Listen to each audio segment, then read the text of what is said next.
Welcome in, everyone. It's lovely to see all you. It's Thursday. We are headed through another week of Roadwarden by Moral Anxiety Games, and we're getting towards the end, guys. We have a very short amount of quest list, and it gets shorter and shorter every session, so every stream. So we're making progress.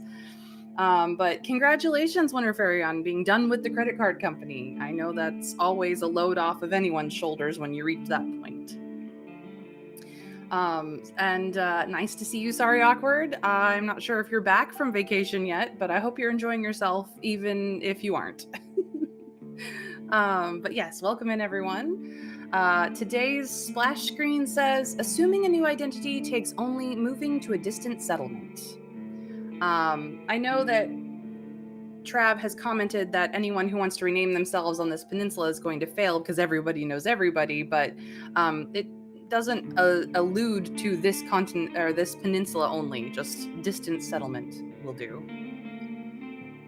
Hi, Dragon. Nice to see you. Welcome in, welcome in. All right, time to continue where we were. We are at the monastery. We have 5 out of 5 vitality. We could stand to eat something, but we're kind of in a conversation, so we can't right now. We have 3 out of 4 armor, which is as good as we can get, and we are 4 out of 5 appearance. We just don't have better clothes. That's all. Hey, K. Schweigel! Welcome in. Lovely to see you as well. Oh, yep. I need to turn that off. Thank you for catching me. I've been so bad about that. It's terrible. I need to get better about it. It's apparently out of my routine once I'm good. Anyways, we've come to the monastery to turn in a quest or things. And this is where we ended last time. I would like to note that our border is starting to get kind of filled up with the things that we have here. So the very first border icon we got was, my name is Dalron. I used to be a fighter. The top row seems to be tracking certain events. The bottom row seems to be tracking certain, I guess, stats or something. So you'll see what I mean in a moment. No worries, Dragon. Have fun with Val. But thank you for lurking all the same. But yeah, our first village that we reached was Howler's Dell, which doesn't always have to be the first village. It's just the one that we found first. We have managed to reach the sea. We have traveled to the 4 major crossroads that connect to the peninsula. And we have visited every settlement in the peninsula as well. All 5 of them. 6, technically. We managed to get through the heart of the woods a couple of times now. We have reached the bandits' hideout at the heart of the woods as well. And we reached the tribe of the Green Mountain and spoke with its leaders. So those are all major events from the top row. On the bottom row, I've helped many people already, but I still need to change the north. But we did up our health from 4 out of 4 to 5 out of 4. And then 5 out of 5, which is what we're at now. I was ready to sacrifice a magical fruit for the sake of others, because we cleared the plague in Old Pagos. The monks have revealed their secret to me, that they are writing their entire, or I should say carving their entire holy books inside their mountain. I found a promising copper vein, which we have offered to creeks. We could have offered it to other places, but we felt creeks would be for the best. I've survived many confrontations with hostile creatures. We have indeed survived quite a bit. I gained insight into methods of defending myself from wild creatures, so we've gone through and read all of the tips and tricks from Dalit in Pelt of the North. After many hours with thread and tools, I've become my own armorer. During my journey, I have caught 10 fish. Some of them have gone 10. I'm also quite a forager. And thanks to me, the Eastern Path got just a bit safer. So that is what the border has said. There are, I'm sure, many more icons to find. But I like that the border, even the border is used. All right. Let's see. Let's check out our character sheet in our inventory. We haven't done that in a while. So most of this is the same. We We're Sauron the Roadwarden. We became a fighter. We are here to help local villages and make the region safer for locals and newcomers alike. That is our goal. We are a fighter, which means force is our special stat, and we have advanced training for physical interactions that involve random chance. So if you see a little six-sided die icon next to any of the options, that's what that's about. If they deal with physical interactions, we have advantage. We're rolling with advantage, as the D&Ders will know. Our vitality is 5 out of 5. We are apparently a very pretty person, as well as physically strong because of it. Our nourishment is of 2 out of 4, but that's just because we haven't eaten anything yet. But so long as it is on greater than 1, we can restore health while sleeping and resting, depending on location. Our armor is as good as it gets. It's essentially, from the mechanics wise, we have 3 hits until our vitality gets hit automatically and not just occasionally. So it's definitely helps us survive. As for our appearance, we have high vitality. We have 3 out of 3 cleanliness. We just need better clothes, essentially. Our combat experience is now high. We have spared some animals, not all animals, but some. We're still very much pagan. That's the religion we chose in the beginning. And apparently we've run into now a faith decision, and our faith is decent. It's not undecided anymore. I'm pretty sure that this is a bug, but the lies technically should say none, but it is blank. Sauron has never lied a day in his life, ever.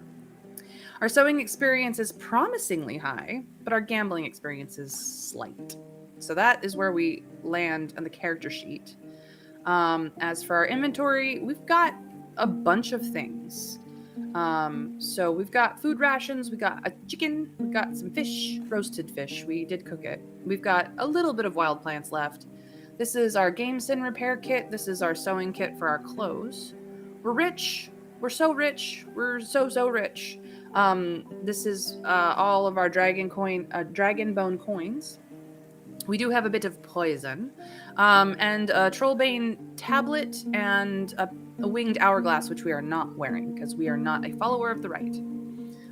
We do have some cave ear, a letter from Theus, which is still sealed. We could have it opened up and read to us, but it's still sealed. A painted sign that we will be installing on the path towards the tribe of the Green Mountain. We have a set of magic quills, which we are about to drop off. A sting ointment to help us get through the ford with all the insects, and another wax tablet. I'm not entirely certain where we need to drop this one off, to be honest. We do have some keys. We have a key to the dolmen in the south, an iron key to the old tunnel in the north, and an iron key to the abandoned watchtower, all of which we have used. This is our horse, Soda Pop, which we named. Our horse is awesome. We have a bone hook, which is for grappling. We have a dragon horn, which is for scaring away howler monkeys. We've got a fish trap, but it's currently set up on the statue, at the statue on the eastern road. We have our gamison, a rope for the grappling hook and other purposes. We have a travel set, which also includes the 3 items of cleaning that we needed. We have withering dust to deal with plants that we don't want to deal with. And we have a wooden lantern. It's not great, but it's good. We do have a well-crafted battle axe, or the choppy. We have a crossbow, 10 bolts for the shooty, and we have a shield, which honestly was a great investment, and we're very glad we bought it. So that is what we're at.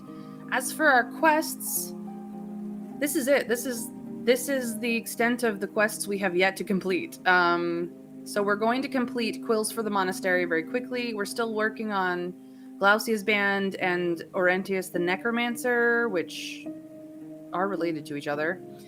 We still haven't fully finished off the ruined village because we have to confront Theus for a 3rd time at this point. She's going to be so unhappy. And we will eventually tell Glaucia about this runaway, but we did make him get out of Dodge. we didn't want to see a pretty boy dead. We do have gather a crew, which we've got some crew we could pick up to go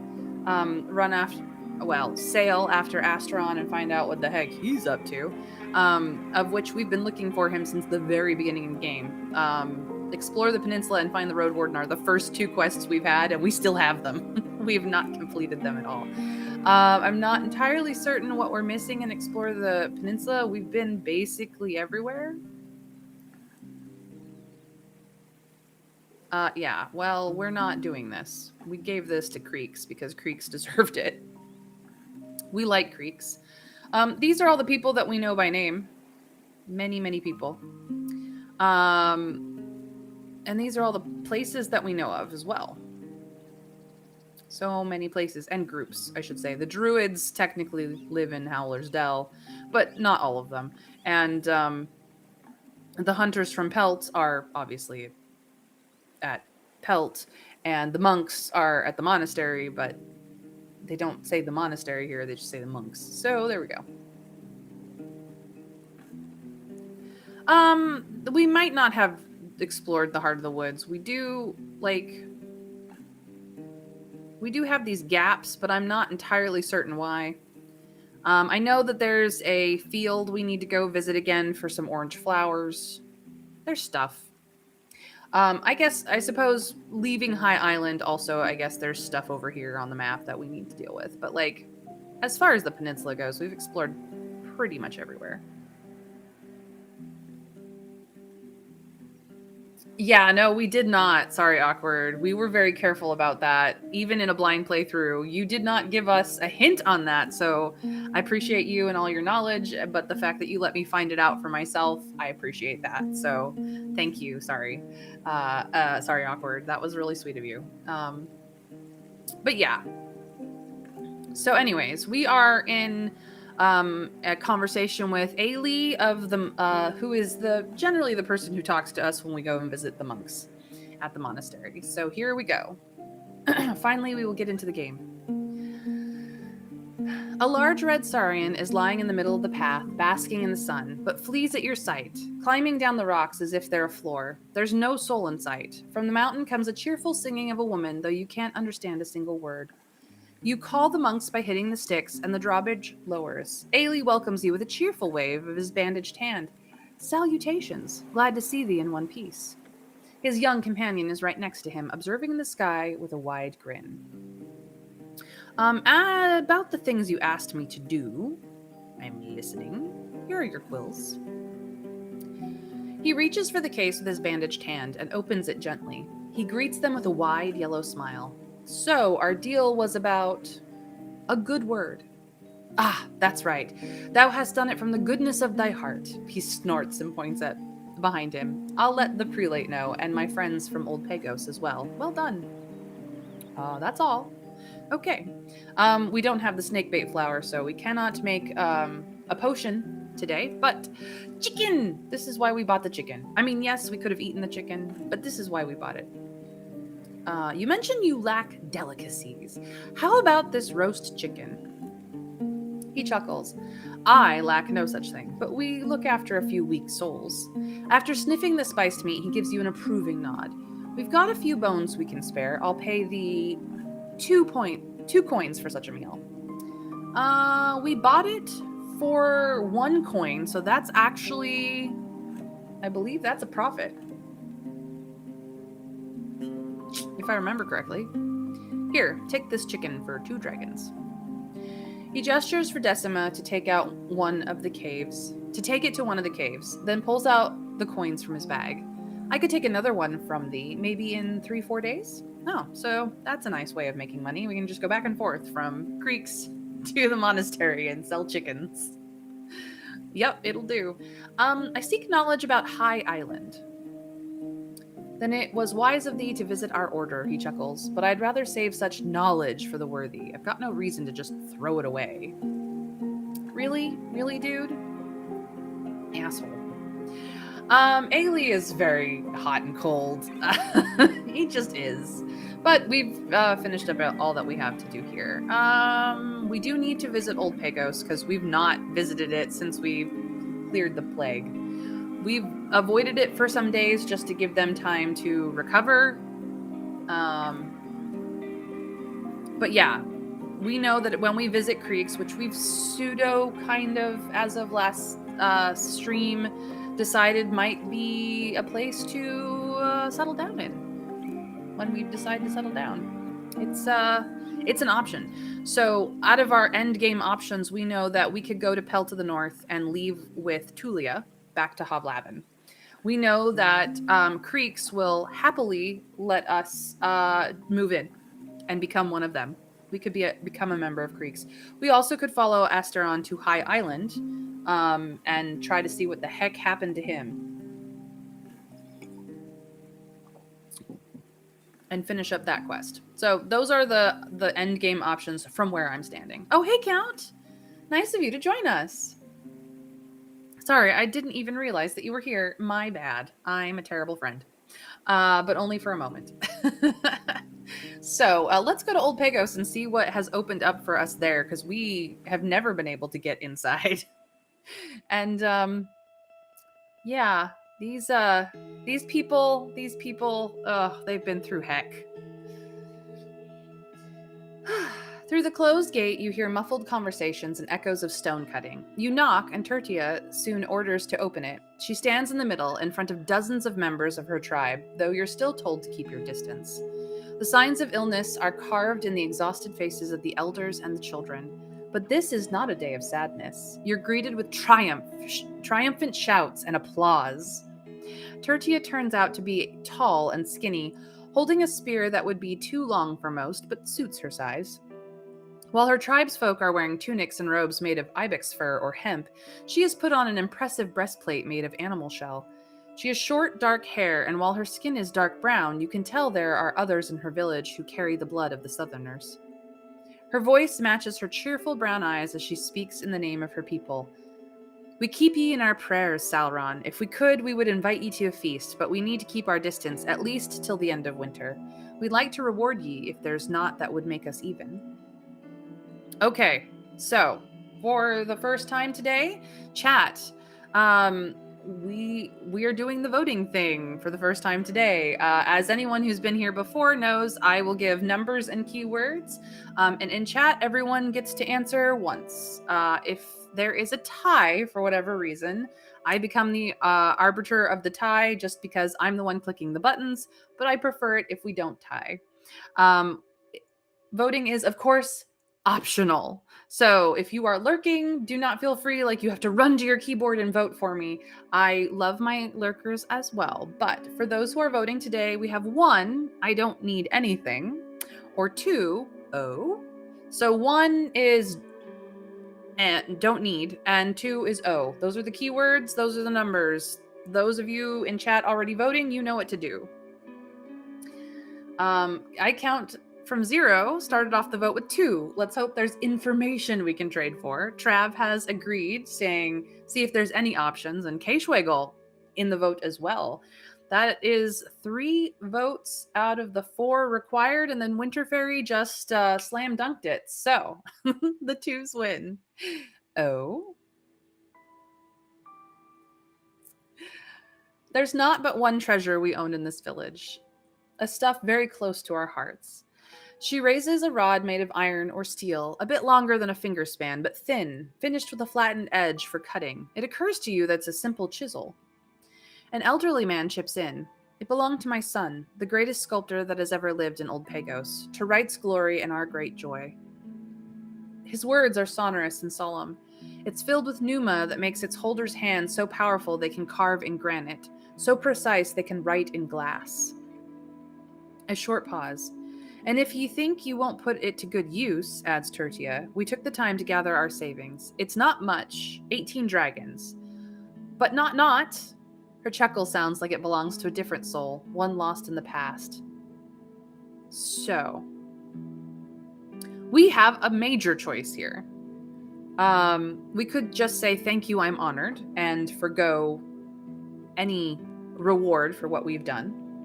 We could go, I'll take the chisel, which I don't know what we would use it for precisely. I know the monks would appreciate it, but I'm sure we could find a use for it. We could, of course, take the dragon bones and be even more wealthy than we are now, because we do still have clothes to buy and a boat to buy and all kinds of things. Or we could bring up the fact that, technically speaking, we were paid by the Merchant Guild of Havlavin to see about the viability of trade in the peninsula at the very beginning of the game. And we could say, I have a different idea, and it's time to speak with them about joining forces with Havlavin. Oh, yes. Eudocia might like it as well. Although I'm pretty sure she's the one who enchanted it, actually, Trav. So I don't know. But chat, 1, 2, 3, or 4. Honored is 1, Chisel is 2, Bones is 3, and Havlavin is 4. Count has already started off with 4. It's kind of what we're meant to do. But where else could we use the chisel? I don't know. Trav did point out that Eudocia might like the chisel, and who knows? Winter Fairy also says 4. So we have 2 votes for 4. Anybody else want to weigh in on this decision? I will go with the consensus. K-Schwiggle also says 4. We are their saviors. It kind of feels a little bit bad to be like, I saved all y'all, so trade with Havlavin? But at the same time, that is precisely what we're here to do. I mean, yes, and to be a Roadwarden, which is, we've absolutely done that job all over the place, but you know. So Trav, what do you think? 4? Are we going with 4?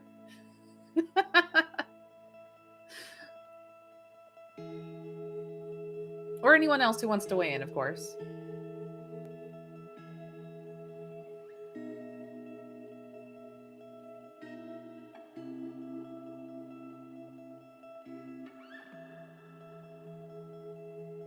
Four, reluctantly. We've already started getting people agreeing, so probably better to get these to join too, otherwise they'll just be left out when it all happens. Yeah. I suppose we still need to talk to Gale Rocks and White Marshes about it, but we've got things to deal with in White Marshes, so yeah, I've got a different idea, is how we're responding. You tell them about your journey north, about the officials and their plans for the coast, and the guild's trade route. You explain that your actions were made in the name of the city, and that by paying taxes, they could protect themselves from future disasters. I need you to keep this between us, you conclude. I'll discuss it with other settlements in my own terms. Tertia is the first one to break the long silence. We'll keep your words in our heart, but we need to discuss them. We're not ones to make rash decisions. Smart of them. I understand.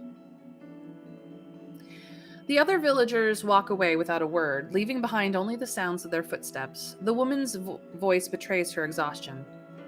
Tell the merchants we'll listen to what they've got to say, but we promise not. We're grateful, Warden, we are, but first we want to see the spring. It will be a different world, and we need to understand it first. After a few breaths, she smiles again.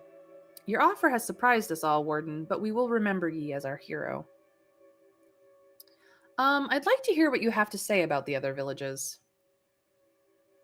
Which ones? Yeah.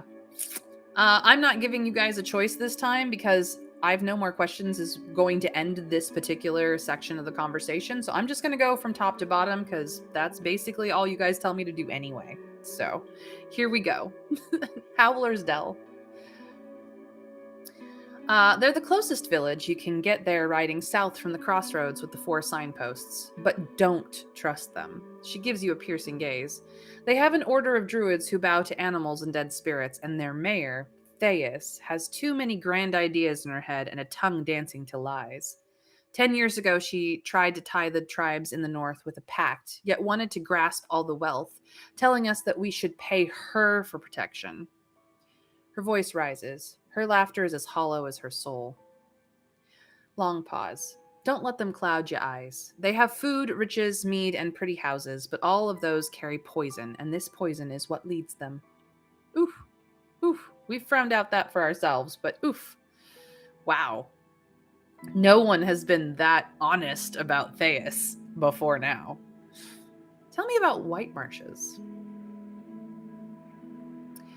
Such a deceiving name for that dark place, rotten to the core, led by a pagan blinded by his wicked wits. His followers are closer to evil spirits than humans, for they use the empty ones as their tools. There's fury in her eyes. Her voice raises. We refuse to trade with them even before that priest called himself a prophet. They swim in death and will soon drown. You ask her a few questions, but most of her words are little more than an ardent condemnation. One part in particular draws your attention. The road through the bogs is dangerous, spiked with weird beasts. Some of them yell with human-like voices, luring travelers away from the main path. When you knees in the water, these beasts, jump from a tree on your back, biting off your skin. Even White Marshes is little more than a trap set in the woods. We have experienced that last paragraph ourselves, and nearly died to it, though we didn't die. Oh, sorry, Awkward, you missed our one death. You missed a death. We did die. We died to a corpse eater. uh, that was a fun day. Yeah, you missed it though. We did die twice. We died twice to the same corpse eater. That thing was dangerous.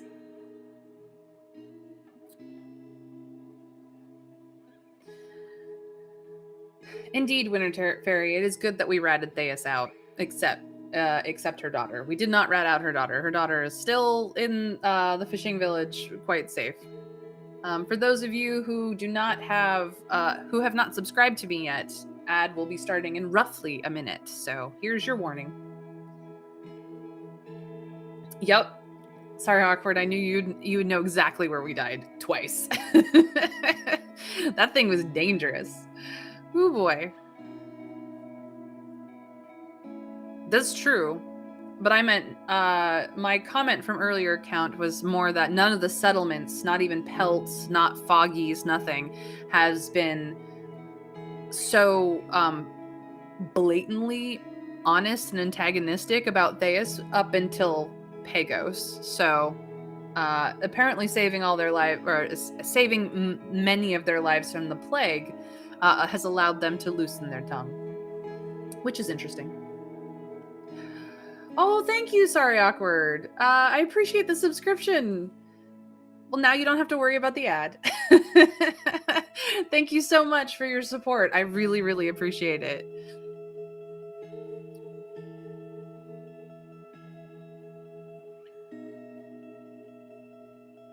Well, we'll see, Count. She currently is on her own at said broken down settlement, but we do like Egia a lot. We just haven't been back to speak with her in a bit, so we should probably do that at some point. Well, I still appreciate it. Sorry, Awkward. I'm glad that you have joined the subscribers. I do appreciate it. Anyway, let's tell me about Gale Rocks. It's in the north, just on the coast. They follow Wright's teachings, work hard, and live humbly. We used to trade with them and take our clothes to Rufina for fixing, but they betrayed our trust, and if it weren't for the plague, we'd be sharpening our blades. You ask her to share with you the entire story, which instead is told by a young man. He claims that his group was transporting a statue ordered to the tribe of Creeks, yet when they during their stay, ooh, there's a typo here. Yet when during their stay in the tavern on the northern road, it mysteriously disappeared. It must be the bandits doing, adds Tertia. They keep spreading their arms wider, but we won't allow them to stay untouched, with or without Gale Rock's help. So there is a misunderstanding between Old Pagos and Gale Rocks that we might be able to clear up, just because Glaucia's band doesn't seem to in the mind to attack us specifically yet. Yeah, sorry, Awkward. We did the bonfire and funeral last stream, so you can catch that in the VODs. You can catch the last week's worth of VODs on my Twitch channel, because that's all I have the option available, seeing as I'm just a very lowly affiliate. And you can catch the entire playlist on my YouTube channel, which is linked on my Twitch page. So and I'm pretty sure you subscribed to me at one point on YouTube as well. So feel free to go hit that up at any point in time when you have a spare mo. Exactly, Trav. They liked us. We gave them a copper vein, and they said we could move in with them. They did like us indeed. They liked us a lot. All right, tell me about creeks.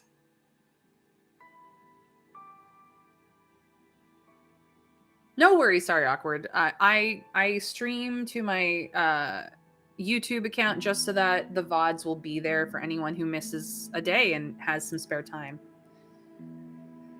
Neurological, welcome in. It's been a bit since you've been in. Yeah, my YouTube page is linked to Neurological, so at any point in time you can go catch up when you have spare time and better internet than at work.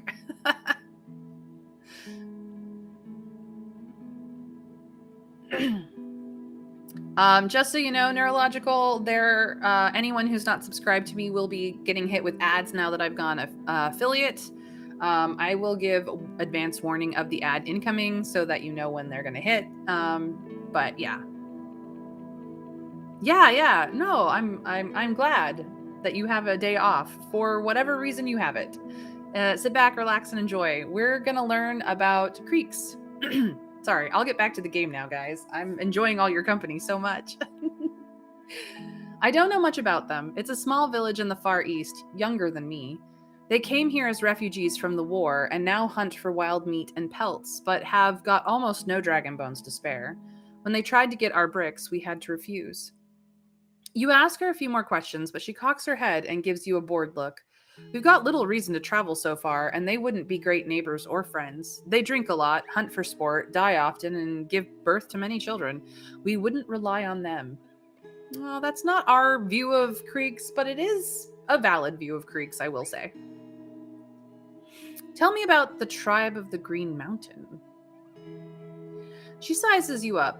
I don't know what you've heard, but they never bothered us and neither offered us their friendship. The tribe keeps its distance from those who follow Right's tablets. Ask other pagans and their elders.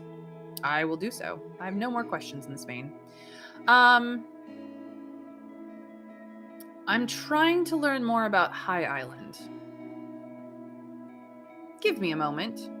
She walks deeper into the village and asks a few people about something you can't fully hear. Once she's back, there's no joy in her eyes. The illness has already taken whom you wanted to speak with. The old sailors from Howler's Dell, husband and wife, who found the true word of the right, now gone. Her voice is at the brink of cracking. She closes her brown eyes and regains her composure with a few breaths. You may learn more in the monastery, but the monks rarely share their secrets. That's for dang sure. They're kind of bitchy about it. I'm not gonna lie.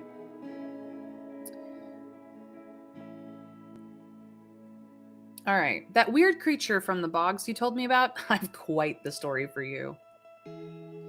Tertia reacts to your story with a wholehearted laughter.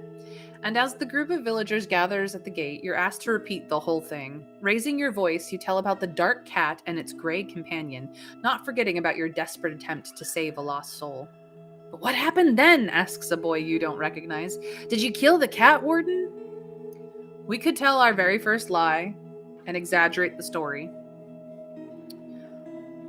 by saying one, but of course it didn't have much of a choice. Or we could, as always, tell the truth. It ran away. I'm sure it's fine, which would be two. So, of course, or it ran away. One or two. Chat, tell me true. What is it that we will do? I am leaving all of this up to you.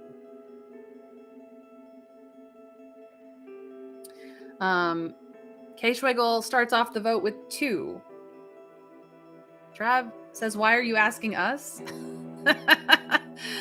Because it is a choice. We could always decide to lie. Thank you for the hydrate, Dragon. I will do so right now. I have hydrated. It was good. Yeah, it's an overwhelming number of people saying, two, two, you know we do not lie. Look, just because we have not lied up until this point doesn't mean I won't give you guys the option. There's been a couple of places where we've been tempted, but chat loves to tell the truth. It ran away. I'm sure it's fine. Oh, I see. The kid responds enthusiastically, but is then reprimanded by an old woman. Nah, hush. Who knows whom will try to murder next time? Who it will try to murder next time? We ought to wish doom upon the monsters from the shadows. So say Wright's tablets, adds another elder. A beast of such sage schemes is not but a threat to us all. More a catfolk than a cat. For this is how one recons if a beast folk is a hungry savage or a mug that can be reasoned with. They run on all fours to hunt, but on two to listen. The mumblings of the other villagers suggest not all of them agree with these words. As they argue, the brown eyed woman returns her glance to you. And then we ran out of things to say, so it is now time to travel on from Old Pagos. We do not have shelter here. They still want to ensure that the plague has fully died out. Yep, there was one that was very tempting. We wanted to give the lady all 10 coins, and we just couldn't decide. We just couldn't lie about it. We just could not. It's quite all right, neurological. I appreciate you active in the vote.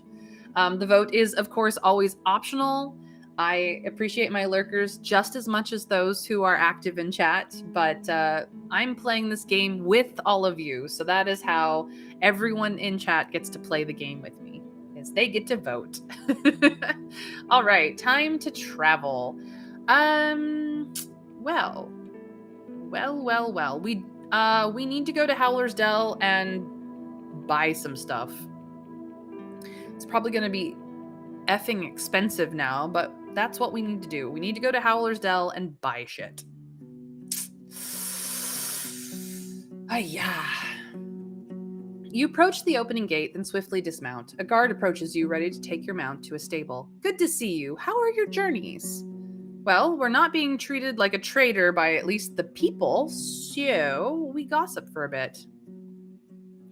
The curious locals gather around to take part in your conversation. Recently, a couple of kids has stolen a cask of mead, but were caught before they reached its bottom. Oh, naughty kids. I enter the village. Oh. The stable master shows up soon after you step away from Soda Pop. His lips are thinned, and he gives a longing glance towards the bridge. So, we could claim that we're broke again, but we aren't broke. I will feel bad about it this time. I've done it a couple of times just because this guy is so testy. We could just pay him, or this is the very first time we can negotiate for some free hay. Hey guys, should we negotiate? Negotiate or pay? One or two. That is the vote in the chat. K-Truggle says Trav and Winter Fairy say pay. So the twos are currently in the lead. What does the rest of chat think? Ooh, the twos are definitely in the lead now with a third vote.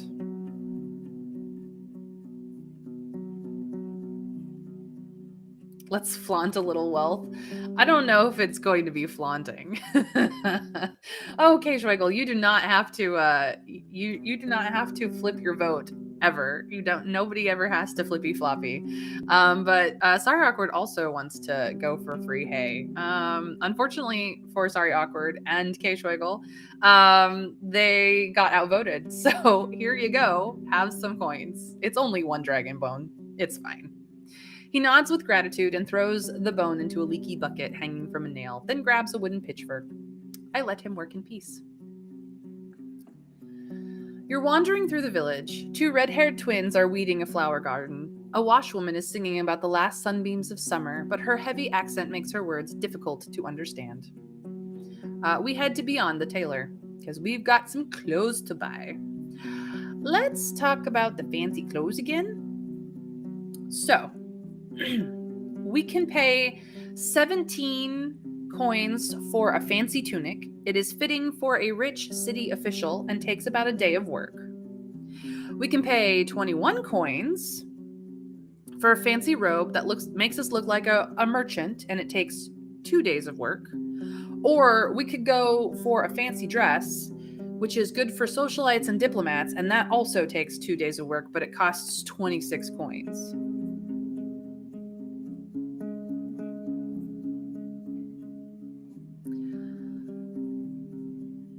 That's fair, Trav. I mean, we've said we're broke and done the work ourselves plenty of times. 26, go big. We're a diplomat more than a merchant or official. That's entirely true.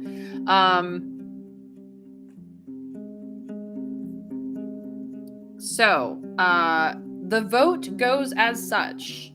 Tunic, robe, dress. 1 is tunic, 2 is robe, 3 is dress. I believe Travis started off the vote with the dress. K-Schwegel has agreed.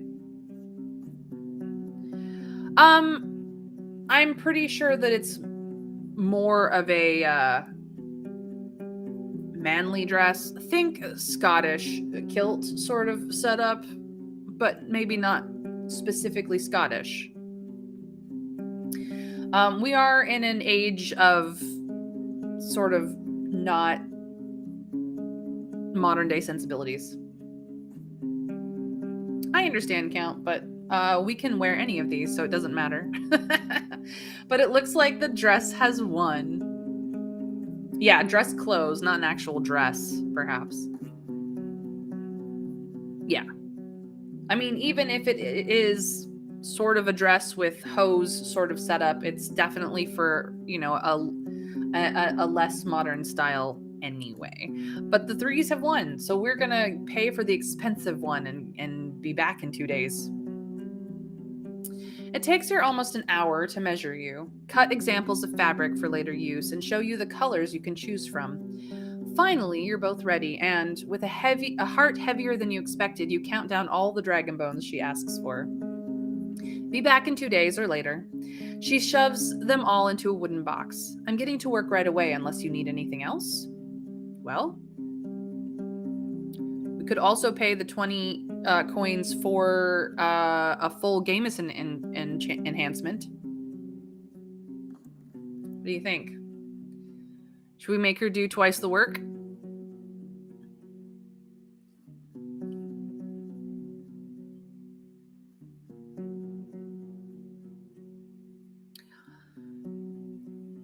We have not yet found another spider to steal its silk from, but we have the coins now.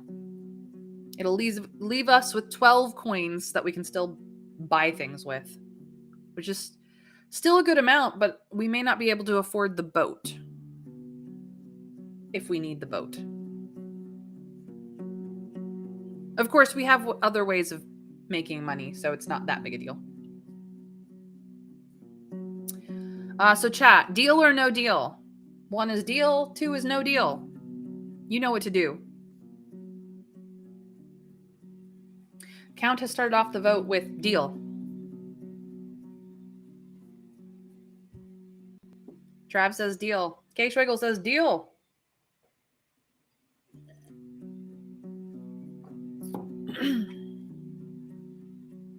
All right. The deals have it. We will also pay for the upgrade. 4 out of 4. You spend the time brushing and watering soda pop, practicing combat moves and stances with your axe, and washing your hands, face, and neck. Near the end of the hour, you return to the tailor and sit down on a stump, relaxing to the sounds of Howler's Creek. She asks you to come closer and points at the spots where the seams were ripped and replaced with spider silk, which is much lighter than the old thread. It will nay get stronger than this unless you cover it with a troll hide or something. Awesome. Good luck. That's done. So we will not have a better appearance for another 2 days, but we now have the best armor that we can get. Let's go to the Druidess. The building site hasn't changed much since the last day of your visit. A few druids are weeding the herb garden and cease once they see you. Elpis arrives from around the corner. I seek knowledge about High Island. A few of the elders mutter, and she gives them a grim look, as blue as ancient ice. I cannot help you. Well, I need your help. I know where I can find Asteron, but my journey will be difficult. I think this is where we recruit her. We can recruit her. I'm not sure I want to yet, so farewell. Let's go talk to Pyros. We need to talk to him about stuff. You approach the inn. It's getting darker, but not much colder. More than a dozen locals are gathered at or by the tables, playing dice or other games, drinking, eating supper, or simply chatting. The innkeeper is standing behind his counter, filling mugs with beer or buttermilk, while his daughter is cleaning the tables with a wet cloth and carrying around a bucket of stream water. Thais is nowhere to be seen. The trader is packing his goods, though with no rush. He's talking with a man who's sewing sacks on a nearby stool. Pyros is nearby, talking quietly with the innkeeper. Well, we're gonna go talk to him. I, Roadster, need anything? I cross my arms and straighten up. Give me back the iron you took from the people of Gale Rocks. Oh, this is gonna be bad. He instantly reaches towards his belt, but after taking a glance at the villagers, he raises his hands as if trying to calm you down. Come on, Roadster. Without it, I'll have nothing to sell once I get south. So, do we observe him in silence? Or do we say, don't try to play me. You stole it long before you lost your belongings.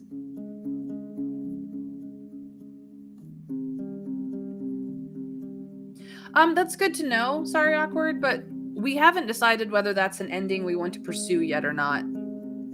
So we have not been actively recruiting people as of yet. We're still considering things and finding information. But we will be going around picking up people if we decide to go that way. Just FYI. But thank you for the heads up. We do appreciate it. So yes, the vote in chat is observe, which is 1, or stole, which is 2. 1 or 2, chat, which shall we do? I'm counting on all of you. The rhyme is entirely intended.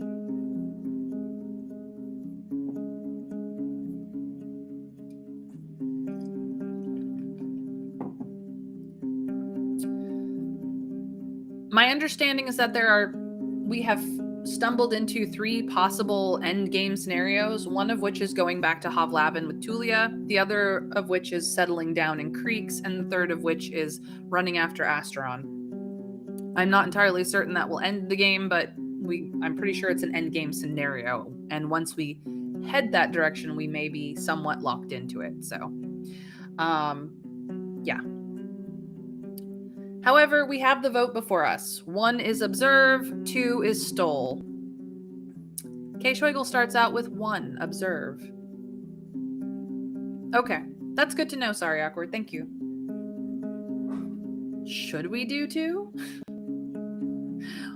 That's fair. I appreciate the heads up.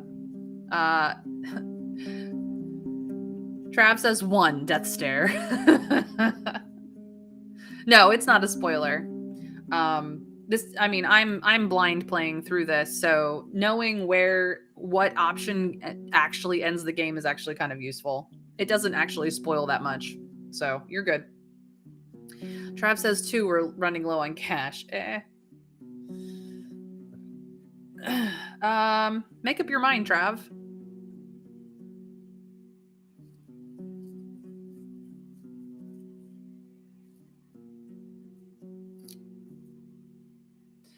Anybody else in chat want to weigh in on the vote? 1 is observe, 2 is stole.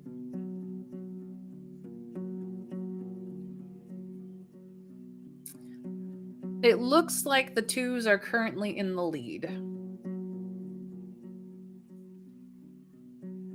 Count also says 2. All right, then. We will call him out. Let's go. Don't try to play me. You stole it long before you lost your belongings. He raises his voice. Aye, but I need it more than some fishers. He looks at you with contempt and scratches his scarred face. Have mercy, let me keep it, and I'll be in your debt. My thinker is heavier than my muscles, but I know how to use my ballista, and I can help ye on a dangerous trip. This ingot is my only path forward, Roadster. So, the option is give me the iron scavenger before I report you to the locals, and we know that the locals here are not nice. Or, very well, but if you try to leave the peninsula before I collect your debt, I won't be so kind the next time I find you. 1 or 2, chat, which shall we do? Shall we make Pyros become someone we can recruit for our trip to the High Island? Or do we get back the iron that was stolen?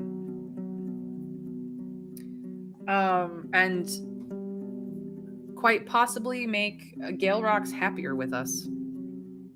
I mean, they're pretty happy with us now, but we could always stand to make them happier. Well, trading with Hovlavin would get them more iron. But we haven't actually had that conversation with Gale Rocks yet, so...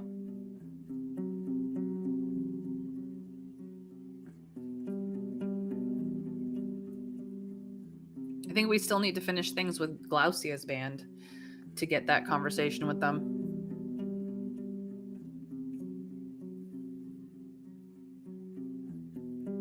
So, chat, 1 or 2. Iron or scavenger? What shall we do? Count has started off the vote with scavenger, 2. What does the rest of chat think?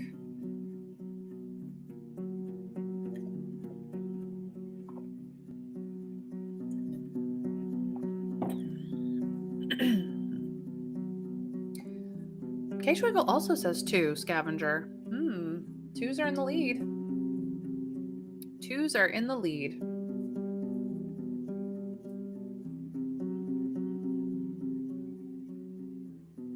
Winter Fairy also says 2. Wow, recruitment. Seems to be more popular. But what will we tell the people of Gale Rocks? We've only recently made Severina happy. She's a kind of a severe woman.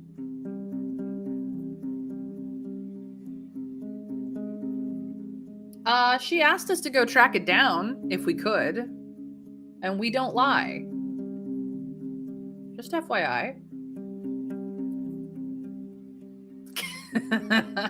Winter Fairy has already second guessed herself.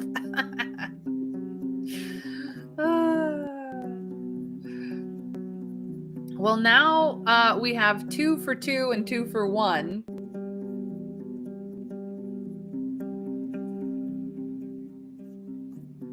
I don't think that's an option count. I think this is very much a you either get the iron or you get the scavenger with his ballista. It's just a really big crossbow. That's all it is.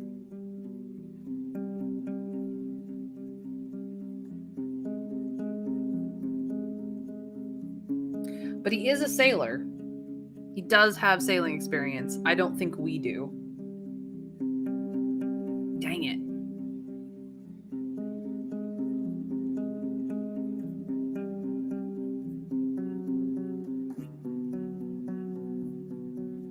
You guys have left the vote up to me. This is a terrible idea. As everyone who's been in my chat before knows, I will guilt you guys for making it my choice. So, sorry, Awkward. You've played the game 4 times. What do you think? Don't vote. Just tell me what your thoughts are. I want to hear an opinion. I will make the decision. I will click the button. But I want to hear what Sorry Awkward has to say. If they would be so willing.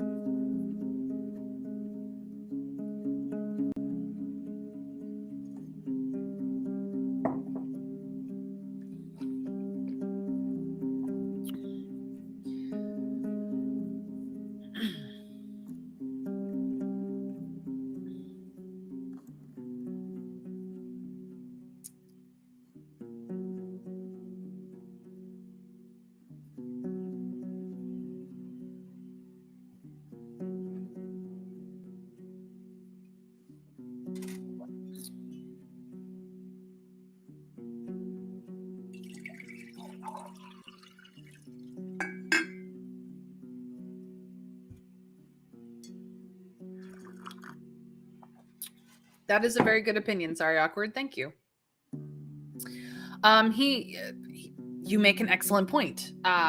Gale Rocks does not need the iron. They just want it. It would be useful to them, but need? Not so much. The scavenger does need it if he wants to make a living at some point, and he's willing to help us out, and we're going to go to a dangerous place. So, I'm going to take the scavenger. That's what the vote has become. I'm taking the scavenger. Very well. Very well. He spares you a smirk. You have my word. I'll wait here for your call. I need your assistance. We're going to spend a single night on High Island, west of the peninsula. Shit, another boat? He snorts, rubbing his burnt face. I've no choice, do I? I'll prepare my ballista, but be sure I'm doing nothing else for ye. Bye. All right, we've recruited him officially. What does the trader have? When Akikos notices your arrival, he tells the other villagers to give you some time in private. Any good news? I bring goods to sell. Oh, we were gonna try and sell this at the monastery and we didn't. So I guess we're selling it here. For 3 rings. I thought we might get a better price at the monastery, but then I never went and checked. So, whoopsie daisies. But I will leave it up to chat. Deal or no deal, chat. I know that we've done this vote before. Some of you even will remember we no dealed it last time, but 3 Dragonbone rings. Deal or no deal? Yeah. So Dragonbone coins is also referred to as rings, bones, coins, the whole 9 yards. Like, it's all slang for the currency of the game. Winter Fairy starts off the vote with deal. Count agrees. Deal. As does K-Schwegel.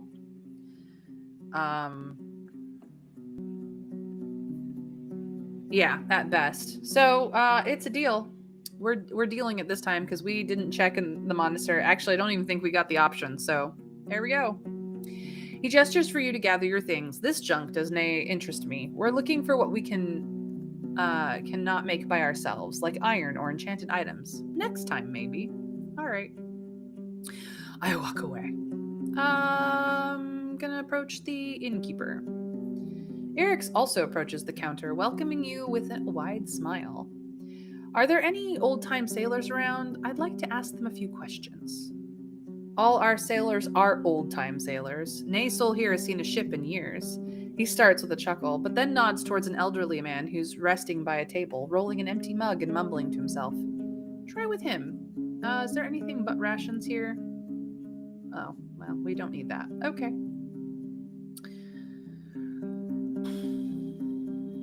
Two for one. We can get 3 for 1 at Pelt, but once a day.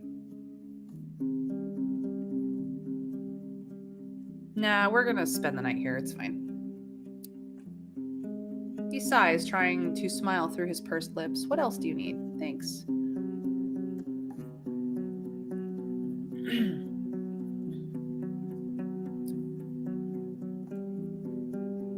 All right. We approach the old sailor. He doesn't notice your approach until you sit down opposite him. He raises his chin. One of his eyes is brown, while the other is white from blindness. Having only one ear, a broken nose, and a constantly open mouth, he looks like a soul at the end of a painful journey, but his voice is more amused than tired. And who fell here on my very own plate? You're the kid of... He pauses, leaning forward a bit. Nah, I've not seen you before. You come to buy me a strong mug? You need a few breaths to get through his thick accent, additionally distorted by his lack of teeth. So, chat. What do we mean? Option 1 is, you mean ale? Sure, I'll pay the innkeeper to serve you. Or option 2 is, don't your neighbors give you your own share of ale? 1 is serve, 2 is neighbors. Serve or neighbors? 1 or 2? Chat, I'm pretty sure you know what to do.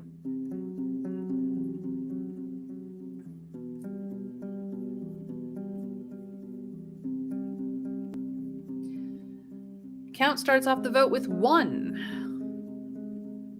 We will have the innkeeper serve him.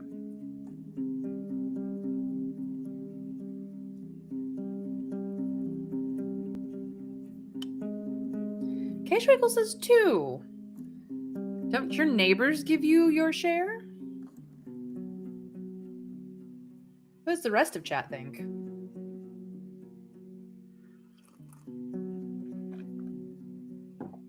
Trav also says 1. Buy the man a drink. Because I doubt we'll benefit from it, but we can be nice. We do like to be nice, that's for sure. The ones are in the lead, chat. The ones are in the lead.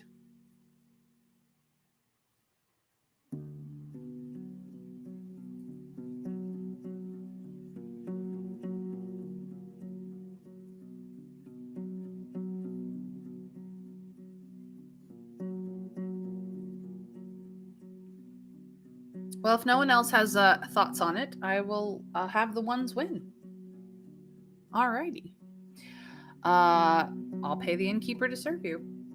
Oh yeah, we have the coins for it. It's just a coin. You glance at Eric's, and while he fills up a mug, you reach for your pouch. 1 dragon should be enough for a few rounds. A kind traveler. Hard to find such souls since the wartime. You find it difficult to tell if you see a smile or a grimace of pain. Used to be a sign of decency to help each other, both on land and at sea. With a gasp, he tries to straighten up and reach for his new drink. Can you tell me anything about High Island? He wipes his drooling mouth with his sleeve. His clothes are simple, but clean and tidy. Do ye not know? 'Tis not allowed to land there, a dangerous place and a hurtful memory. So, do we say, just tell me what you want, which is 1, or why hurtful, 2? Tell or why? Tell or why? 1 or 2? You guys know what to do.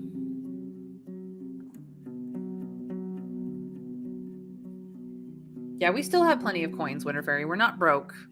We've been broker.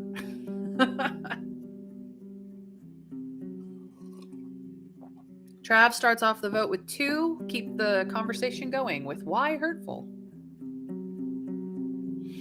It is a good segue. K-Schwiggle also says 2, which means the 2s are in the lead. 3 votes for 2. Anyone else want to weigh in? All right, landslide for 2. We're just going to keep the conversation going. Why hurtful? Long before any of us were born, 'twas the home of an old tribe, one who lived close to the land and spirits, but was chased and trapped like a hunted boar, and through nae fault of their own. They were strong, but alone could not stop the emperors and their brigands. He tilts his head and narrows his living eye. You know what? You sound like city folk. We could lie and alter our accent slightly. I'm a traveler, I've got no home. We could tell a version of the truth. That's because I am one and I'm proud of it. Though, when the option came, we're not actually from Hovlavin. We're from near, closer to Hovlavin, but a village outside of it, essentially. And we do have the option for 3, which is I'm from Hovlavin, but through no fault of my own, which is closer to the truth. So 1 is lie, 2 is proud, 3 is no fault of my own. What say thee, chat? 1, 2, or 3? Trav starts off the vote with 3. Everyone has come from somewhere, doesn't mean anything by itself. Winter Fairy has agreed. A place Hovlavin 8. 3 has a certain bitterness to it. K-Schwiggle also agrees with 3. Yeah.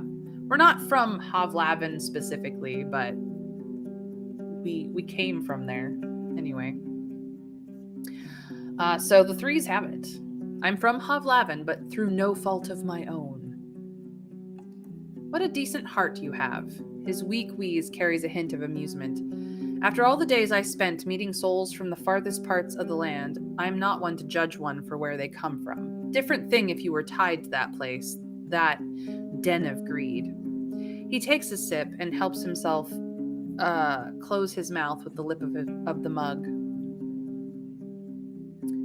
So, I just need to know how to reach the island, or how's Hovlavin tied to all of this? We actually do know that answer to that question. But I'm wondering what chat wants to say. One is how, two is Hovlavin. How or Hovlavin? One or two. Chat, you know what to do. I'm counting on all of you. Trav says two. We know the first one, and hearing the story is more interesting.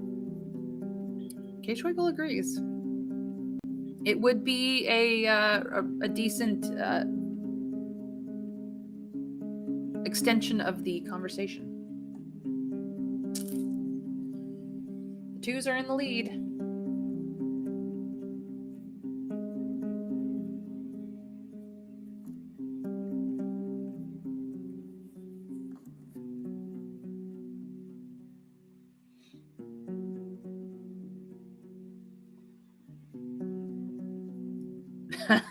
Also sounds less like a Hovlavin spy type question.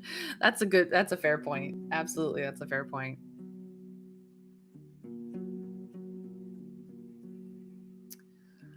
Anybody else want to weigh in on this vote? Otherwise, the twos win.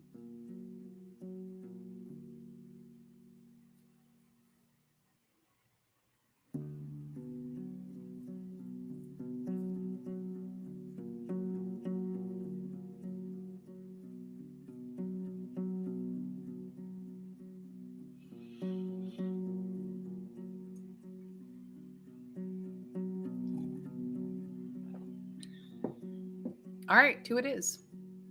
How's Hovlavin tied to all of this? Have you not heard the tribe of the Green Mountain? Once as strong as our very own Howlers, got squashed by the city corsairs, pushed all the way to the distant east. Someone younger surely knows the way. He looks around, as if an ancient pagan village could be hiding just behind the corner. But you will not be let in without a fine gift. Something they lack, no wonder. A sharp blade, bags of spices. He notices an angry look from the innkeeper. Aye, do not talk about the Green Mountain. In his screech, you recognize Theus's discipline. I do not care. He raises his voice, but then has to clear his throat. I still need to get on their island. It's important. Yep. This is where we learn that perhaps we should have kept some things. You really have no better things to do, not lovers to bed with, no bread to smell, no mead to drink. He puts his arm on the table, then his cheek on top of it. His voice is getting tired, so you lean forward to hear him. Start with this. Reach the island after dusk, from the east. You will not miss it. The volcano has been smoking for decades now, and many say it hides the treasures of the old tribes. The island's walls are so tall you cannot climb them, but with the night's high tide, you'll reach an old port hidden behind a waterfall. Do all this. He pauses and wipes his wrinkled lips. Or just pay for a ship in the city. They're tall as fortresses. That's what you need. So, thank you for your time, or have you ever landed on the island? One is thank you, two is landed.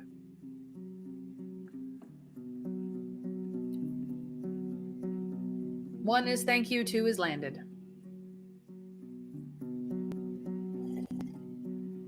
Count says one. Trav says two. Curiosity.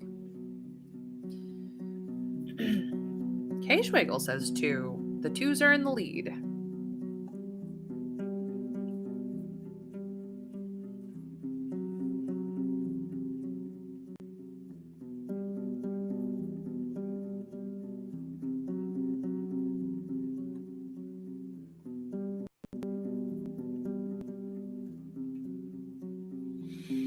Twos have won the vote.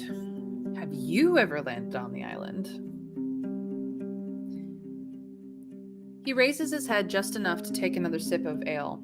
The storm shoved us onto the rocks, but we knew the stories, so we reached the port and its tunnel. Building the raft took us 2 days, all of the logs and vines we had to cut. There were 5 of us at first. 2 lived long enough to hit the sea again, and only I reached the coast. My wife bled out in my arms. The beasts took us one by one. His voice gets even weaker. Nay spirit would hear our pleas in that cursed land. You think about a response while the sailor lowers his head again and closes his eyes. The dead one remains half open. Want my advice? He can't see your nod. The moon and stars cannot reach the island. You want to see anything? Take lights with you. Now ask me nothing more. So, do we apologize and thank him as one, or do we leave him to himself as 2? Apologies is 1, leave is 2. 1 or 2, chat, you know what to do. Winter Fairy says 1, count agrees. The ones are in the lead. K. Schweigel has added to it, and it is a landslide count. We apologize, and we thank him for his help. Apologies for opening the old wound, and thank you for your help. All right. We could talk to the mayor. I don't think we want to. We could decide what to do about what we've learned with Steep House. We could also just... It is late enough that we can sleep as well. I think we should sleep first. Let's sleep. We'll sleep on it. Sleeping in the room is what we're going to do because we can. It will fix us up. We get a bed, a very nice bed, breakfast, and absolutely a bath, which we didn't actually need, but we're good to go.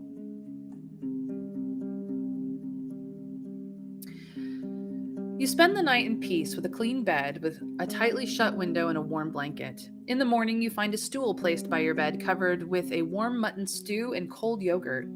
Once you get dressed, you go downstairs. A young boy who's covered in med and speaks unusually loud and enthusiastically mentions that Soda Pop has already been brushed and watered. You nod, but he runs outside without noticing. The innkeeper is sitting near the door, from time to time carrying out another bowl of either stew or gruel. Thais is nowhere to be seen, and Pyros is sitting at a table eating gruel from a bowl. The trader is not yet around. I'm gonna check my inventory for some nom. Let's have a bit of fish. All right. So, full health, full nourishment, full armor, nearly full appearance because we have to wait another day.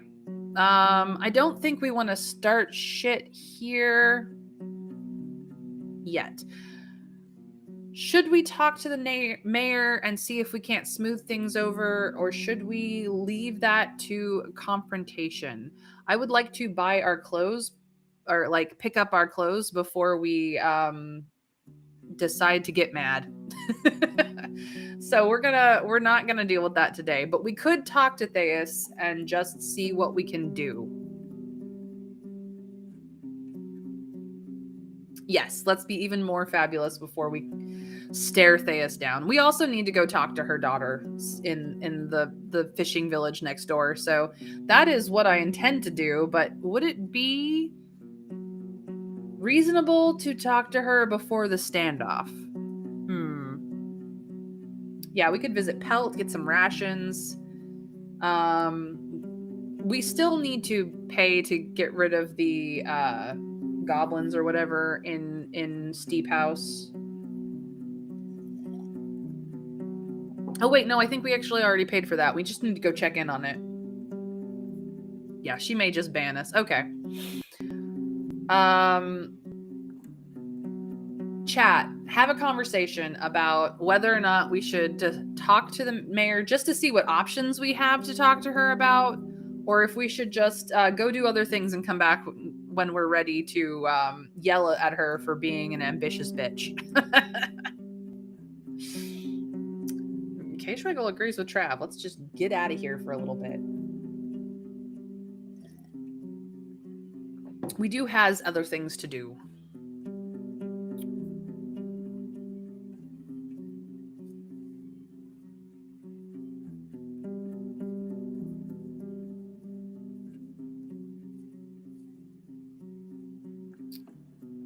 right, it looks like pretty much everyone else is like, yeah, go elsewhere. We're gonna make some money real quick. We're just gonna make some money. You'll join a group of guards and workers that are meant to remove branches and other obstacles. You'll keep them in touch with the village. This task will take you about half a day, and it may get dangerous, but it does get us some coins, so we're just gonna make some money real quick. No big deal. It turns out that you don't have much to do. You get your job done quickly and with little difficulty. So we still got like freaking almost 11 hours to do things. So we out. We out. All right, to the fishing hamlet.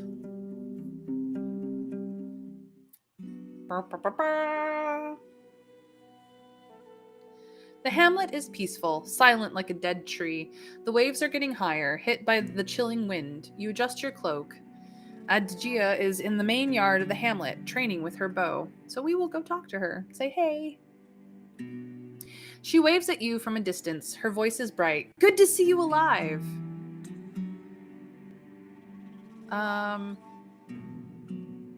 have a fish trap with me. That basket with a lid. Would you like to have it? I'm not even giving you guys a vote. She raises an eyebrow. Show me. You grab it, then start to explain how it works. Oh, I get it. We do not place such traps often. Howler's Creek is clean and all, but not very generous. She looks towards the brook, then at the trap again, lost in her thoughts. She walks around, tapping her bow. I do not have dragons, you realize, but there was brine here in a barrel, and I made a seal skin with it. 'Tis a nice pelt. I wanted it for some winter clothes, but I'd rather have this basket. Learn how to make more of them. I'm worried about all the salt I eat. Pelt for a trap sounds good. Or I think about it. Deal or no deal?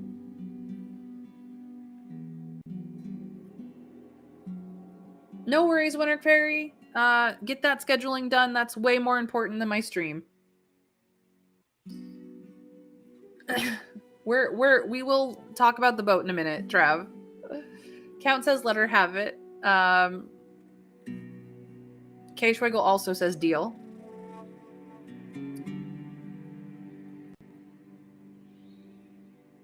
I'm pretty sure Trav has also said deal. That's my understanding of his comments.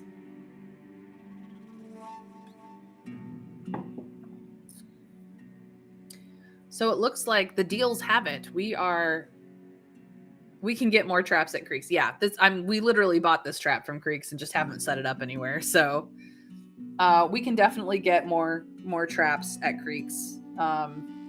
We could literally buy enough traps for like every fishing spot we know of. It's just we've not done it. That's all that's happened. Because we can only carry one at a time. So we just haven't bothered to set them up anywhere. So this was good. A pelt for a trap sounds good. She bows to you, then enters her cabin. After a few minutes, you inspect the thick gray fur that would do well among the cobblers and tailors of Hovlavin. As you roll it and tie it to your bundles, Agidia studies her new purchase with a warm grin. I saw your boat. If I was ever in need of borrowing one, would you care? Of course I would care. 'Tis my boat. Kind of. No, wait. She raises her chin. Yes, 'tis my boat. And 'tis not cheap. She pauses. Though I do owe you a favor. We may figure something out. How do you feel about what happened to Steep House? How should I feel? I was still this tall. She raises her open hand, palm down, to her chest.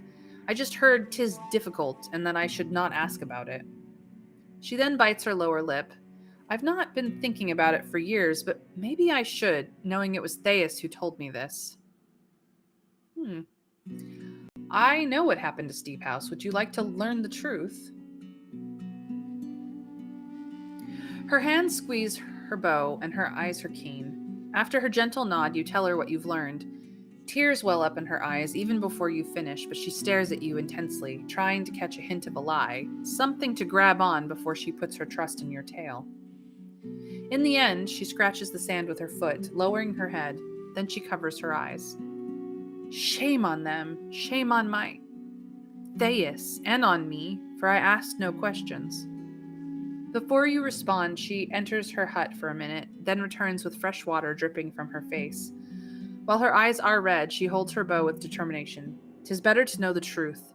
I plan to return home 1 year, but now I do not know. If I do, I will be heard. Good for her. I love her. I love her moxie. I think Astron has sailed to High Island. Do you know anything about it? She opens her mouth, but needs a few breaths to speak. He left like that, without a word, to that death trap. She raises her bow and points in the northwest. You can see the island from here. 'Tis not easy to get there, even by a boat. When you mention you'd appreciate any tip that could help you survive there, she moves her lips left and right, humming to herself.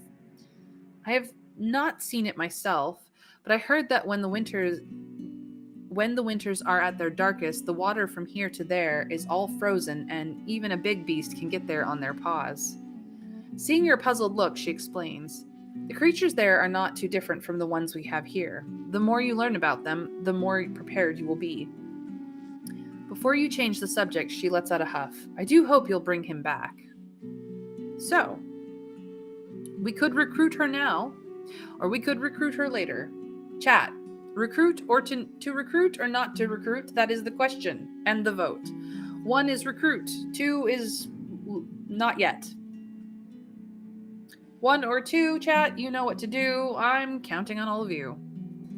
Let's vote away so that I don't have to make the decision, because decisions are hard.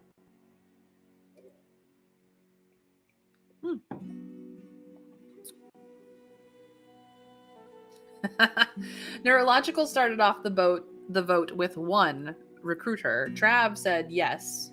She can tell us if she'll bring her boat with her or not. And Sorry Awkward was like, hint, hint, you won't have to buy the boat if you ask.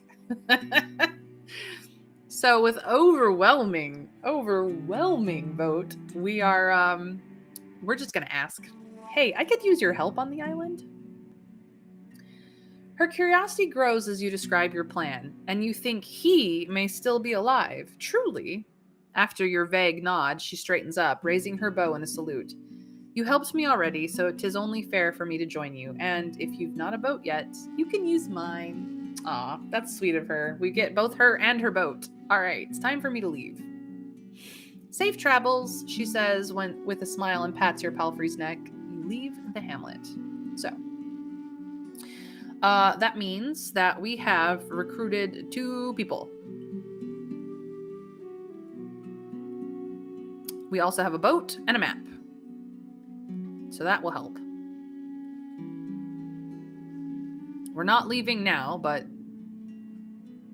we have a boat. So we don't really need Beholder or the Elder's Cave. We are going to go to Steep House just to see what we can see. I have a curiosity.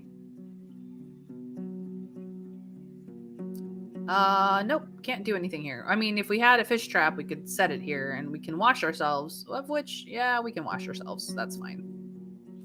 Now we're much cleaner than we were. For whatever reason, we got dirty. Okay. Cool, we'll go to Pelt. Hello, Pelt.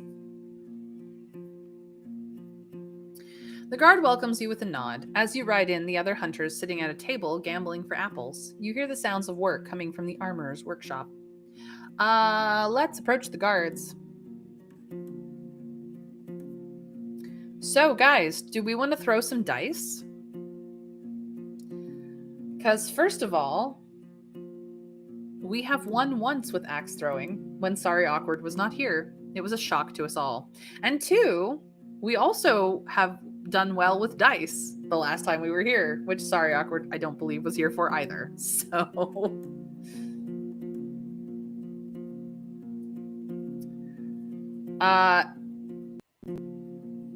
I know, Sorry Awkward. I know. You missed the win. Hopefully you were doing something far more fun at the time, but yeah, you missed the win. You're gonna have to go check the VODs.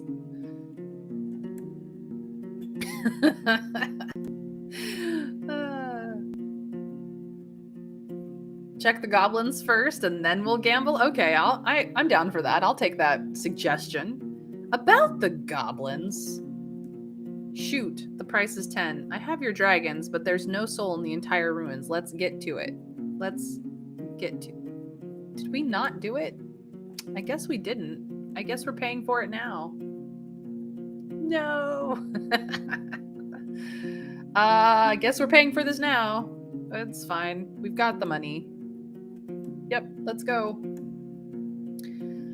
She reaches for the coins and hides them without counting. Cheers, Sauron. She looks at the sum. Give us 3 days to prepare for the raid. We'll handle it with a small team. There's a different kind of confidence in her voice, and her stance is more like a leader's. Better stay away from the ruins until then, or you may get a random quarrel between your ears. All right. Hey, do you know anything about High Island? She looks at the other guards, but is met with silence. 'Tis just an island, says one of them. No soul swims there no more. It's too green. Too many beasts. Unicorns, I heard. I could use a skillful hunter on my short journey to High Island. What? She chuckles, then matches your serious look. Tell me more. You share the gist of your plans as she's spreading the old stew on the ground to her boar's great joy.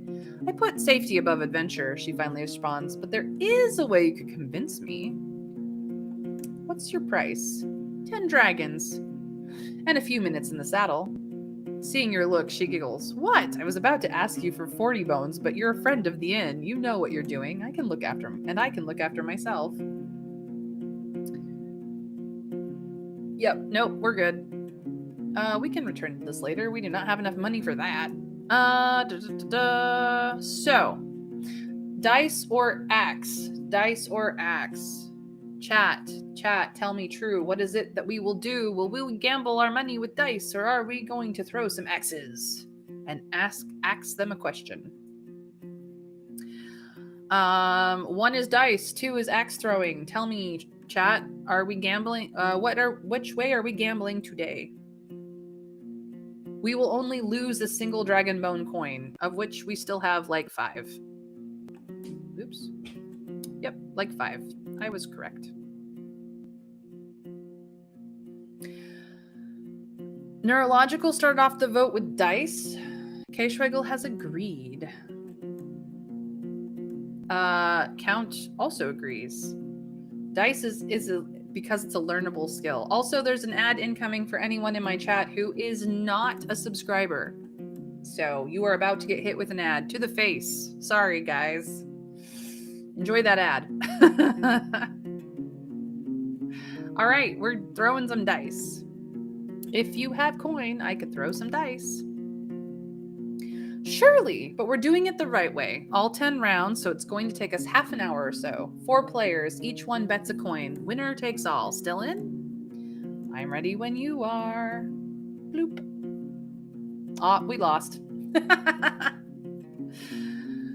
Time goes by, filled with lighthearted jokes and chit-chat. Your score is second best. Nice one, you hear from the man with a fancily braided beard, who reaches to pick up your dragon bone. As the table and the chairs are carried back into the building, Dalit looks at you with a smile. We did not win. But we gained some more skill, I'm sure. Let's find out. Still small. Oh well. We tried. Second best, though. I walk away. Into the inn we go.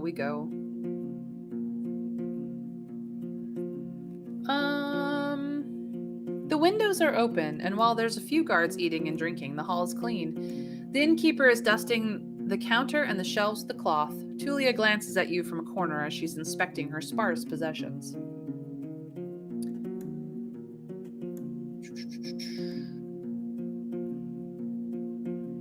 She smiles politely. Hello again. We could lie. We could tell her about High Island and ask her to join us, or we could not deal with this.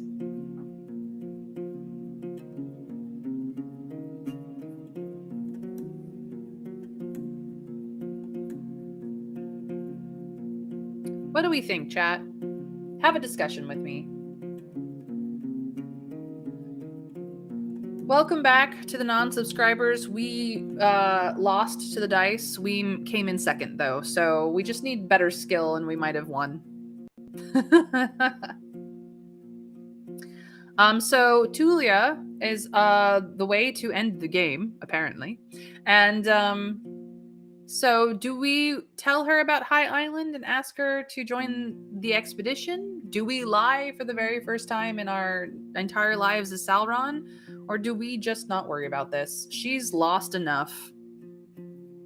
It looks like we've got 3 people already going, recruit, recruit, recruit.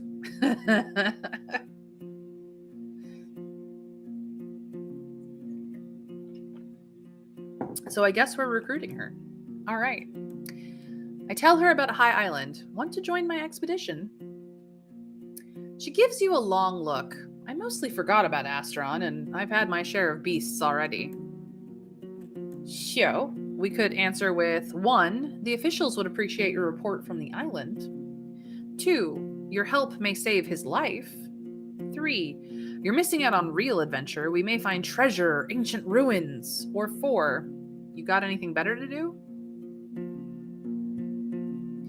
1, 2, 3, or 4. Officials is 1. Save is 2. 3, or better. Better? Question mark is 4. 1, 2, 3, or 4. Officials, save, adventure, better? Question mark. Chat, you know what to do. 4. She's had a hard time, so emotionally blackmailing her or tugging her on her duties sucks, but she's probably bored here. It's true, she probably is bored, although she's probably also taking a turn in the watch at night as well, so maybe not as bored as we think. But Trav says 4. Got anything better to do? Count says 4. Let's put the least pressure on her possible. That's fair. It's fair. K-Schwegel agrees with the 4s, so the 4s are absolutely in the lead. I'm gonna take a drink of water and then the 4s win.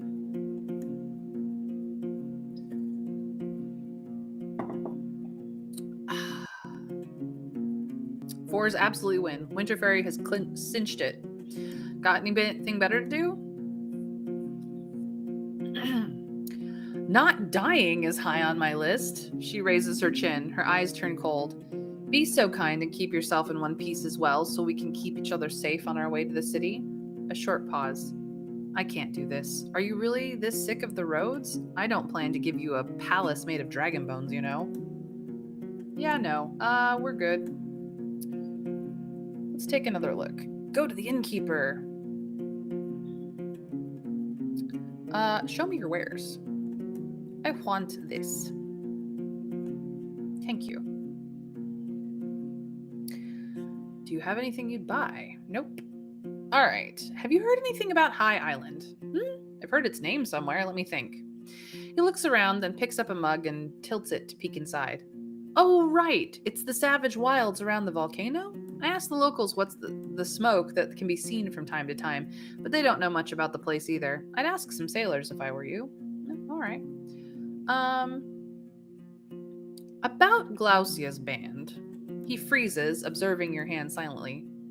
I'm bringing good news. I guess Glaucia has only one target right now, and it's the necromancers of White Marshes. You have nothing to worry about, at least when it comes to her. Oh, hey, money. He frowns in disbelief, asking you a few questions about what you've seen in her hideout. Before you finish with the last answer, he empties an already prepared pouch. His gestures are impatient, but the amount of dragon bones matches his promise. You did what I asked for, so these are all yours now. We'll try to hunt in the north before fall, if you were correct. We could say thanks. We could say something worries you, or we could say you were never expecting them to strike, did you? You just wanted an unaware spy to tell you where to find them.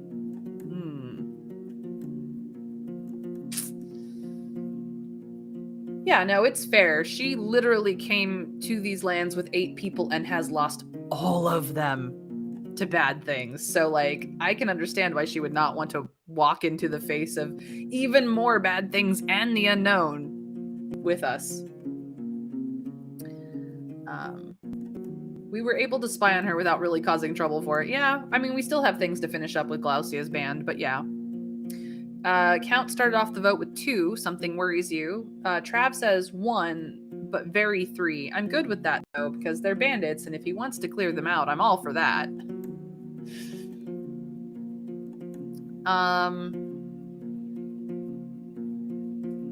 So I'm thinking that we have a vote for 2 and a vote for 3? Question mark? What does the rest of chat think?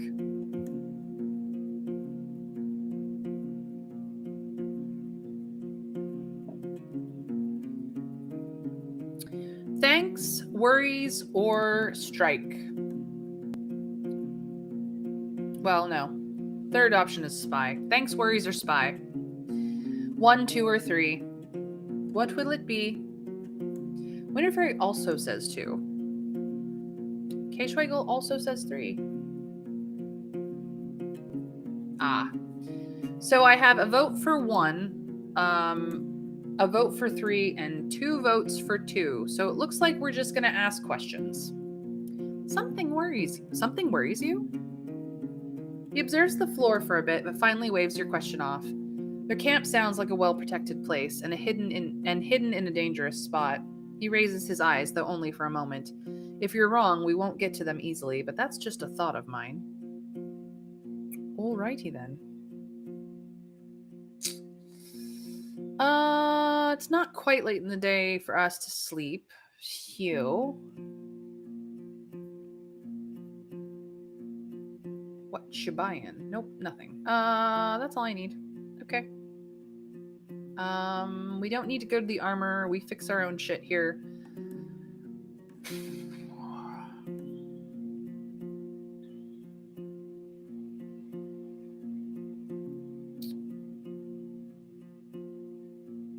What do we need to do? Hold on. We need to look at stuff. So this is basically the first and last of the game. We're working on this. We have some crew. We could go recruit another one if we wanted to, but I'm gonna keep those 10 the coins that we've made for something else. We still need to go back to White Marshes and deal with this. We still need to go deal with Theus's freaking issues. And we still need to go back to Glaucia about this runway. We told to get out of Dodge. So, we could go to the abandoned watchtower and then sleep and head through again. Yeah, that's what I think we'll do. Yep, that's what I'm doing.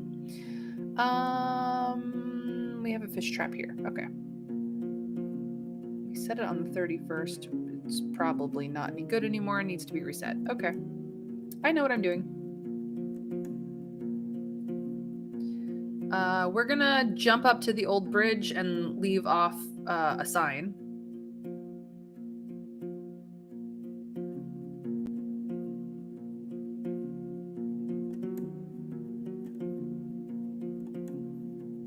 Did he?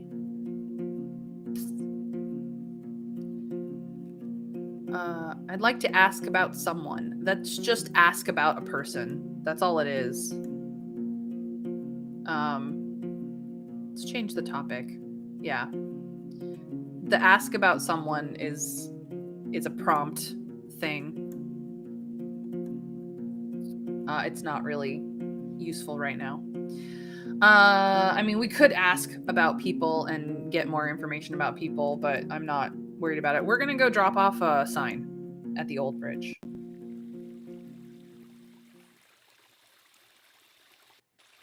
You notice a bunch of large paw prints both on the road and around it. Time to stop lugging around this painted plank. The convenient remains of a shrub help you tie the plank above the ground. After a few minutes, you step away and take a look at the new sign. What do we think about the sign? We also need to make the bridge more capable of handling carts. That's something that we really can't do ourselves. We haven't found the way to do it. Is what it comes down to. Um, so how do we feel about this sign that we've placed? Do we think it may save someone's life? That we'd rather see people building new paths, not hiding them? That we wonder if the days of iron nails are ever coming back? What soul would enter a path that looks like this anyway? Or, well, that was easy. 1, 2, 3, 4, or 5. Save, paths, nails, soul, or easy. Count starts off the vote with 1. May save someone's life. Trap says 4. Not really an appealing place to start with. The sign kind of draws attention to it. Winter Fairy also says 1. Remember, the sign just has a red splash of paint that basically means blood this way or danger this way. It is. Don't go here.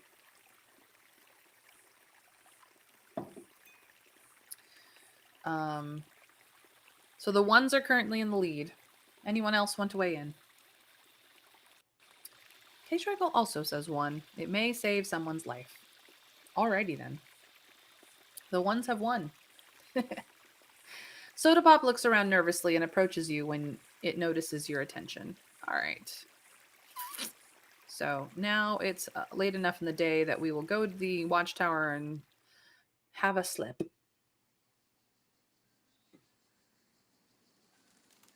We don't have any meat to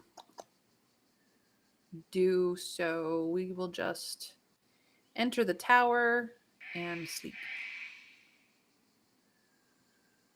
The pallet is far from fresh, but with your cape, it's going to be soft. The thick walls will protect you from the wind and the monsters. Yay, wind and monsters.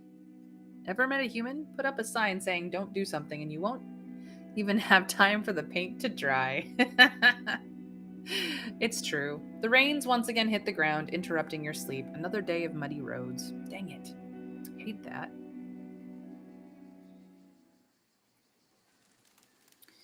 Alrighty, though.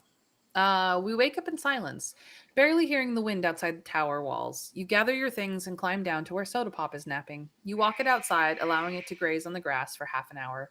You place all your writing equipment on it and check your belongings. Thankfully, bugs, because we took care of that shit.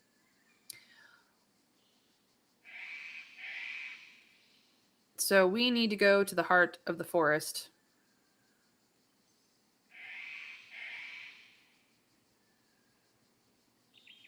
And kind of back up the way we came, I guess.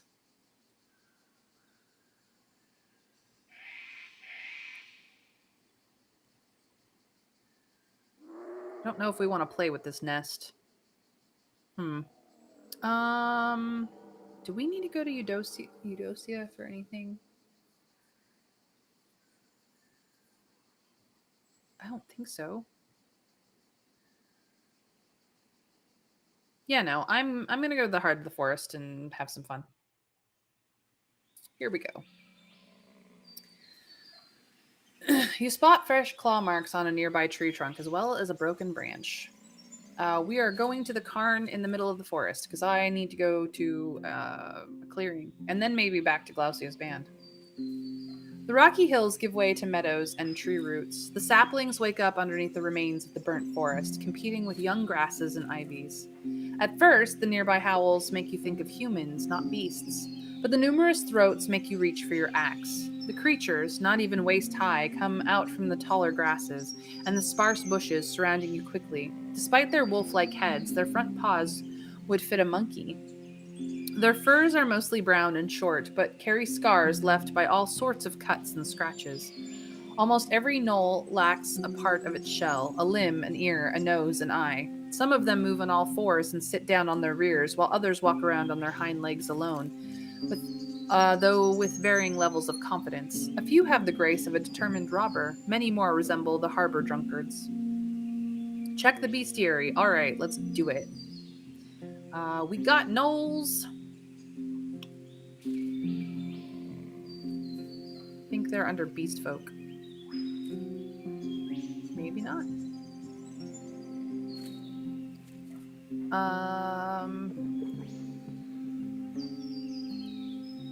Yep, they're under beast folk. Many believe that talking about beast folk brings bad luck. It's difficult to even judge if there's such a thing as a pure specimen. Each one of them partially resembles another animal: a boar, a wildcat, bear, owl, lizard.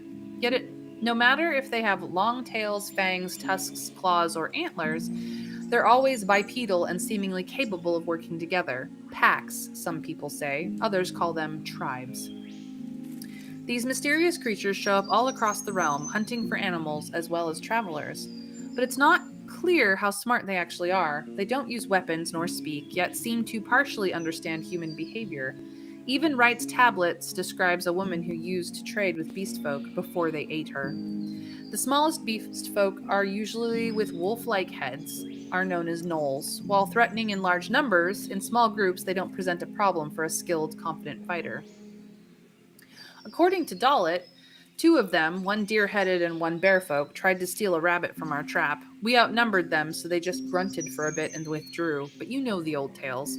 Bring the offerings, meat and whatnot, and maybe they'll be kind to you. Something they won't find in the woods, or food touched by Numa. And if you were asking just about the gnolls, who cares about them? They could hardly bite your hand. You see a dozen of them, run before they knock you down. You see 2, just chop off their heads. They ain't magical, that I can tell you for sure. And they're dumber than wolves. According to an elder from Old Pagos, one can tell if a beast folk is the threat danger if it moves on all 4s. Those standing on 2 hind legs are more eager to let one go. According to Ephron, gnolls will threaten you until you give them some meat, and that's all they eat. No fruits, no, bones. So that's what we know. We will now consider our options. While you may be able to take a few of them down, they will likely bite into Soda Pop's legs. You won't keep both of you alive. You could follow one of the old tales, according to which the beast folk can be bribed with the gift of food. For now, the beasts are keeping their distance, baring their teeth between their grunts. Sitting in the saddle, you are 4 times taller than they are. So, our options are, I throw them 3 food rations.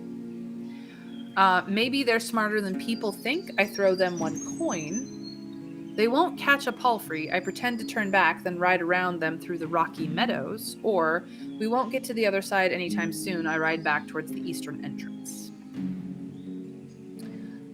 It looks like we will throw 3 food rations at them. We probably could have gotten away with fish if we'd had 3. So, 1, 2, 3, or 4. Rations, coin, faint, or run away. 1, 2, 3, or 4. Rations, coin, faint, or run away. Shall we bravely run away, or shall we attempt to go around them? Shall we bribe them one way or another? Trav says rations. Winter Fairy agrees.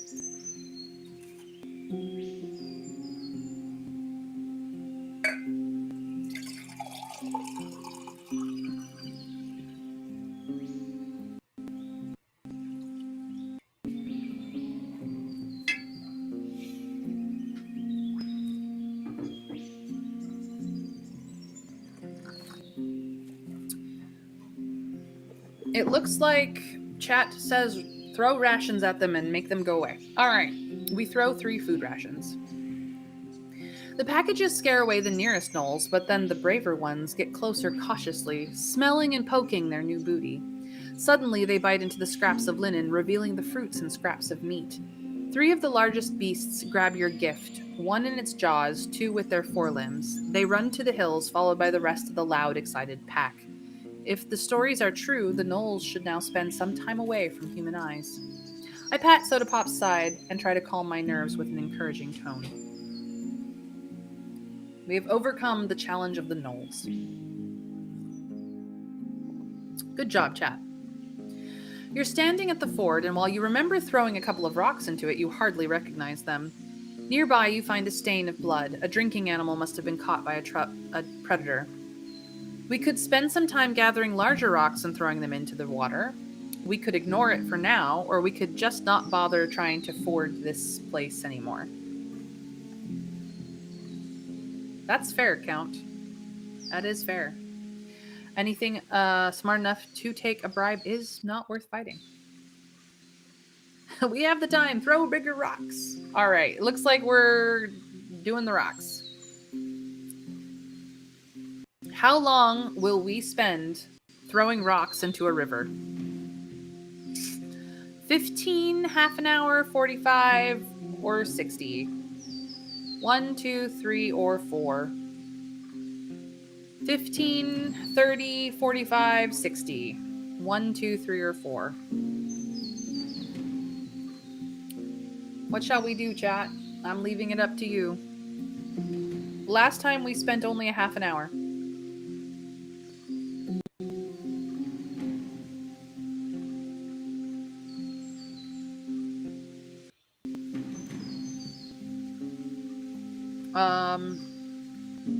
It looks like I have 2 votes for an hour.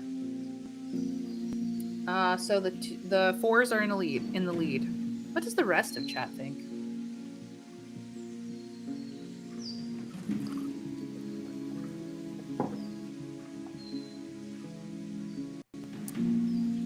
K-Schweigel says half an hour. This is your moment, sorry, Awkward. If you also vote 2, you would tie the vote.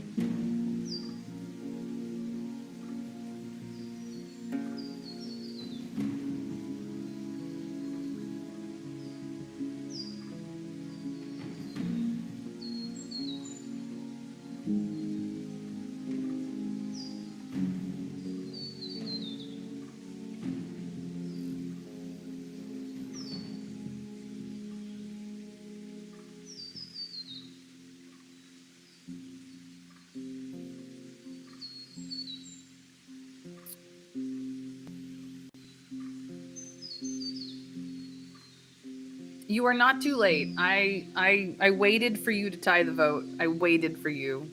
Sorry, Awkward. Feel special. The vote is tied. 2 for 4 and 2 for 2. I suppose that means that I must choose, unless Winter Fairy wants to weigh in, but I believe I must choose. You guys. I should just do 15 minutes and make you all feel shitty. Leaving me in charge like this. Feel guilt. I know you won't, but feel it. No, I'm gonna go for 4. Let's see what we can do in an hour. After you're done, it would still be challenging for wheels to cross the ford, but most travelers could get through after taking off their boots. Additional work would surely exhaust you. You know what? Half an hour is all I need to finish it off. Or we could just move on.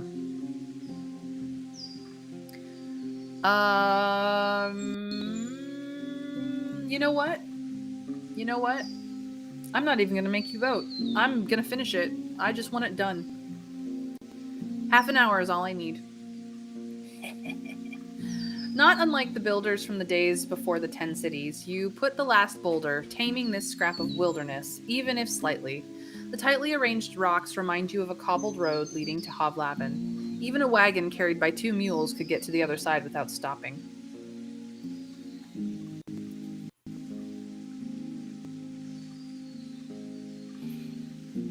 I've got food. It's not a problem. Like, seriously. Just, I can't use it from my inventory right now is the only thing. I'm going to stay around for a minute or 2 with my hands on my hips, observing the results of my work. I'm going to be proud of what I've done. I'm not even letting you guys vote on that. I'm just going to do. It literally took us 2 hours to finish this, because the first time we came through here, we spent a half an hour on it, then an hour, then I chose another half an hour. So we've spent 2 hours fixing this road. I'm not even making you guys do anything. The nearby shrubs are shaking. You hear the sounds of a fight. After you get closer, the battling creatures run deeper into the woods. All right, let's see if we can eat now. Please tell me I can eat. Oh, thank goodness, I can eat. And then we're just gonna finish it off with some fish. And that is all of almost all our food. But we are fine. We're fine. See, we're dirty. We're smelly. We're fine. We're going to return to the meadow in the south. The meadow is vibrant. You keep your eyes open, looking for another flesh-eating worm. I look for the flower for Ailey. After a few minutes among the grasses, you move uphill to get a better view, and it just happens to be the spot where the orange tulips grow. They don't resist your knife. So I return to the cairn and then ride to a different part of the forest. Looks like we're going to the bandits' hideout because we do need to go talk to Glaucia. Take care, K-Schweigle. Have a great day. Glad you could join us for a while.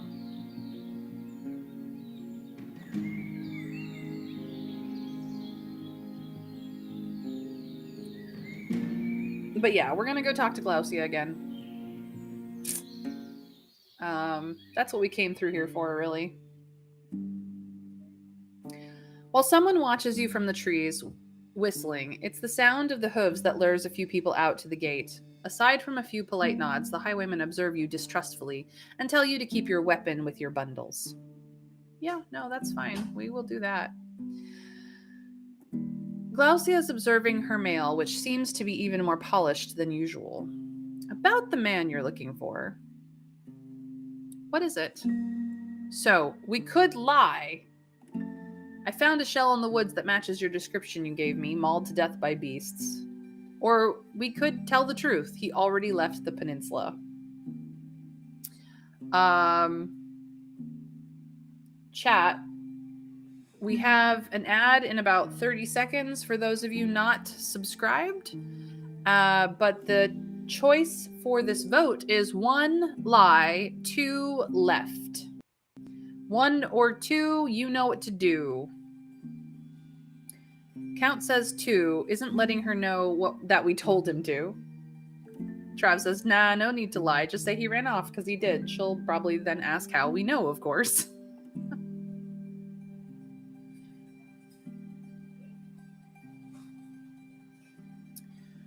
The 2s are in the lead.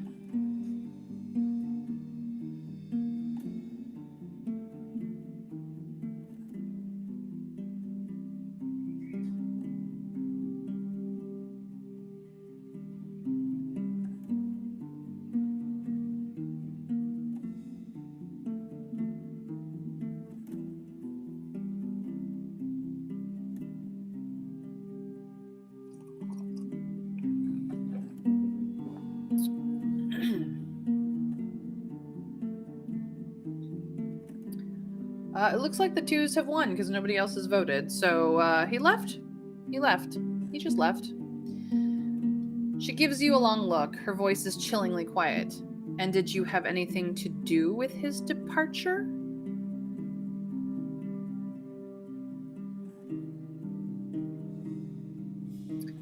One is lie.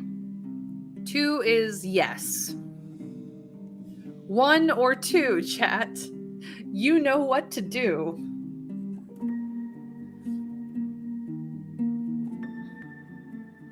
Winter Fairy says 2. We still do not lie.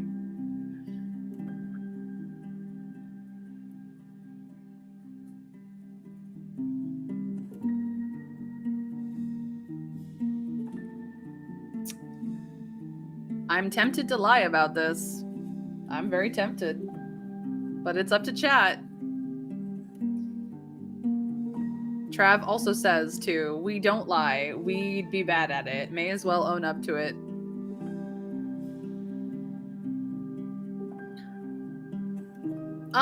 Here's the thing about the lying. I don't think the lying says that we, have skill in lying. I think it's literally, what lies we have and whether or not we can keep up with them. It just gives us alternate chat options is my understanding, but I could be wrong. Sorry, Awkward probably knows for certain. So I have 2 votes for 2 and 2 votes for 1 because Sorry Awkward realized that he had not tied the vote.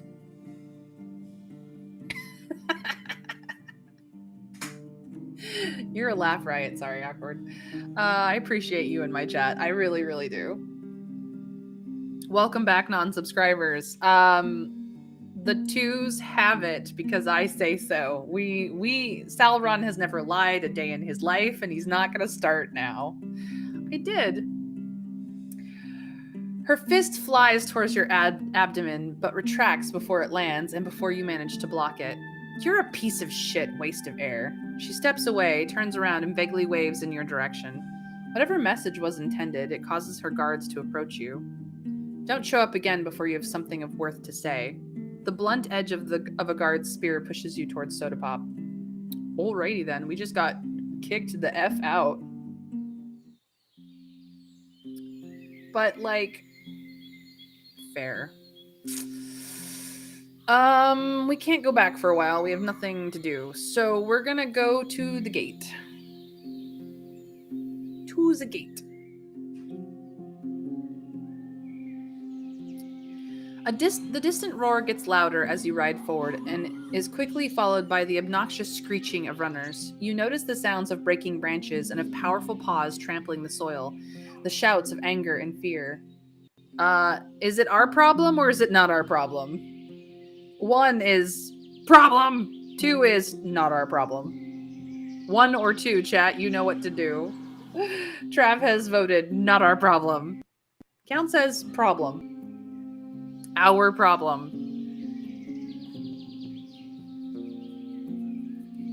I have a vote for 2 and a vote for 1. Chat, what do the rest of you think? We really should explore, but who wants to get involved with a bunch of vicious creatures? We are pagan. We believe in the cycle of life. Maybe we just want to watch to see who wins.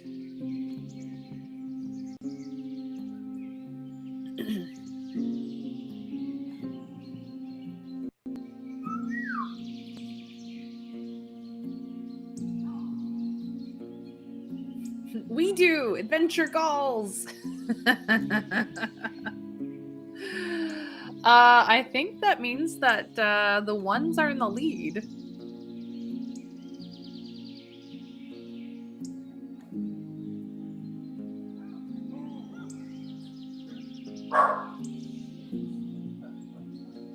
Apologies for the bark. Dixie got surprised.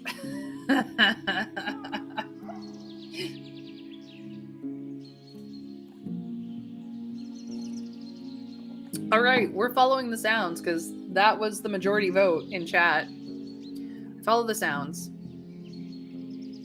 The tall trees cover you with shadows. You're forced to get on your boots to move beneath a few of the fallen boughs. Soon, you reach a few shrubs at the edge of the fighting ground and tether your mount nearby.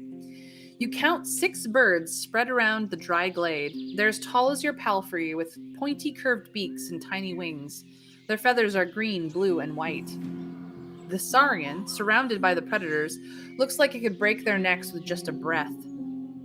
It matches your height, but it's also as wide as it is tall, and as long as a house, even without its long tail.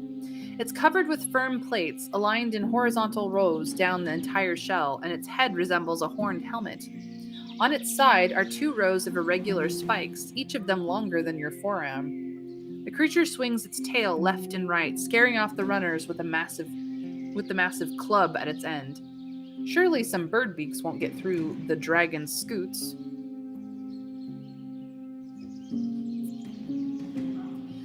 By the monster's side, you notice its descendant, gurgling in fear, too small and weak to protect itself. The runners don't have to rely on their muscles. They're fast, nimble, and keep their distance easily. Their constant shouts and disorienting movements force their victims to walk in place, swinging the tree-breaking weapon to no avail. If the predators make a mistake, the dragon will crush them, scaring the flock away. Otherwise, the saurian will break the neck of its child with a single wrong step. One of the birds spots you and, shocked, starts to flap its wings and squawk. So, my ancestors would not intervene. The forest needs to be its own master, is 1. 2, we try to scare away the birds. Or 3, we try to help the birds.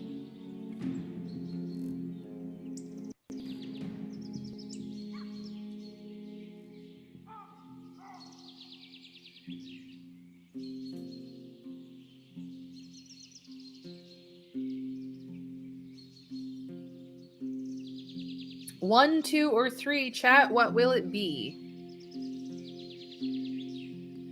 Trav says, I wager 1 bone that the birds win. I think I remember that saurians are herbivores.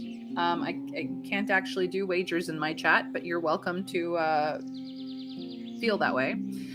Count starts off the vote with 2. Try to scare away the birds. This would have made a lovely mount had we not soda pop. That's fair.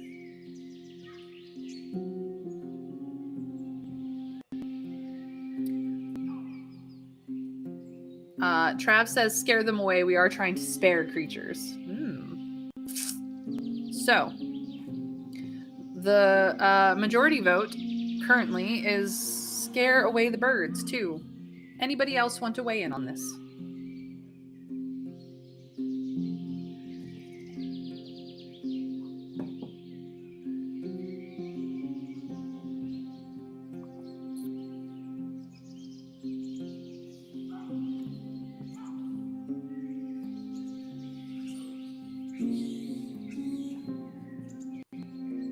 Sorry, Awkward says 1. Our ancestors would not, so we will not.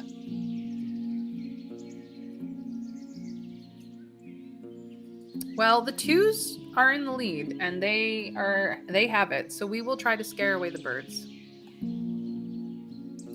With an axe in your hand, you jump out of the shrubs, shouting at the nearest 2 runners. In return, they bow to you, raising their voices, then straighten up, shaking their colorful heads. Despite this display, they step back, not sure what's happening. You swing your weapon, making yourself look as wide as you can. The birds start to regroup, allowing the roaring giant to get closer to them. After the first bird flees into the trees, the others follow.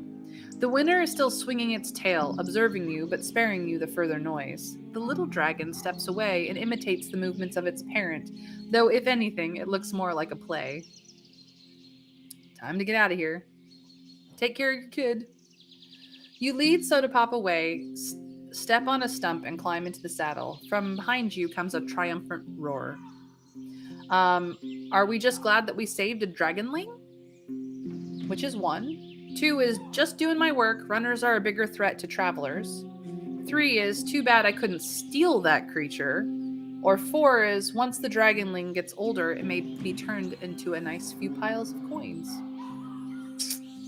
So, saved runners steal coins. 1, 2, 3, or 4. Saved runner steal coins. 1, 2, 3, or 4. Trav starts off the vote with 1. Yes, the poor cute little creature. Count says 3 is my view, but no, he's better than that. Saved. Okay, so we have 2 votes for 1. The 1s are in the lead. Anyone else want to weigh in?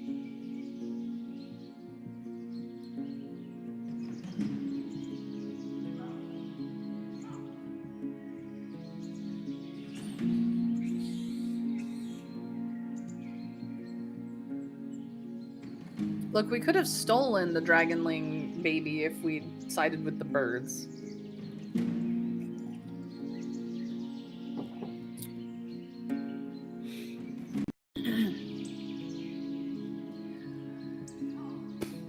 Looks like the 1s have it. I'm just glad I saved the dragonling.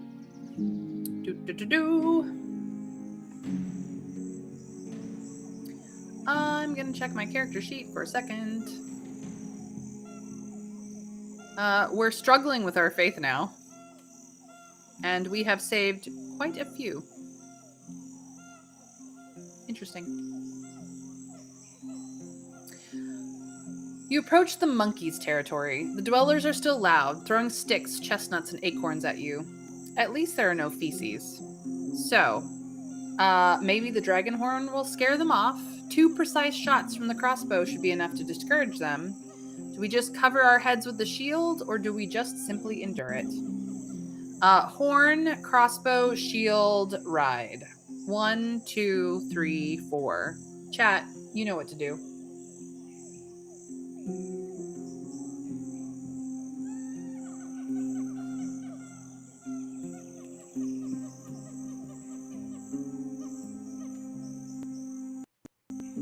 Count says horn worked before, it will work again, hopefully. Trav says just ignore them. They aren't really a problem. So I have a vote for 1 and a vote for 4.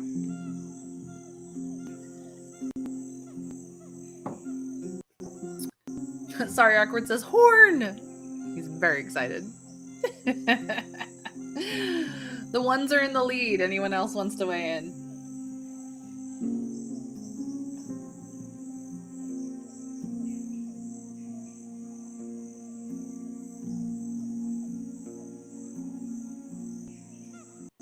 Winter Fairy also says horn. All right. You press the horn to your lips, and after the first failed attempt, you fill the woods with a terrifying shout of a monster. The screams of the troop gets higher and whinier, and the creatures flee through the trees and either hide behind the trunks or observe the woods from denser leaves. When some of the monkeys turn toward you again, you're already crossing the path. They give you worried, respectful glances. You ride forward, holding the horn in the air. That'll show them. A small gray lizard is basking on a rock, but runs away at your sight. Quintus is leaning on the wall's parapet, looking around. He nods to you, climbs down, and opens the gate from the other side of the wall. Salutations, Warden. What are you, Lord of the Wilds or aught? Have you ever heard about High Island? I heard, all right. You can see its volcano from Old Pagos. The monk said it's a weird place, but also a tale for the worthy. You ask him if he knows this tale, and he glares in the direction of his home. Nah. About your duty.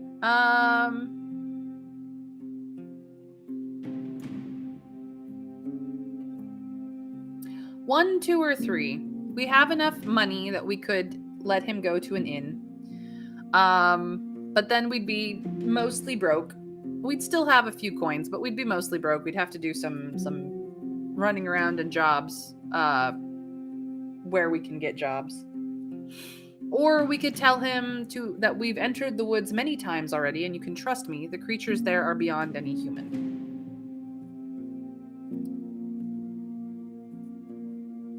Or we could just not deal with this right now.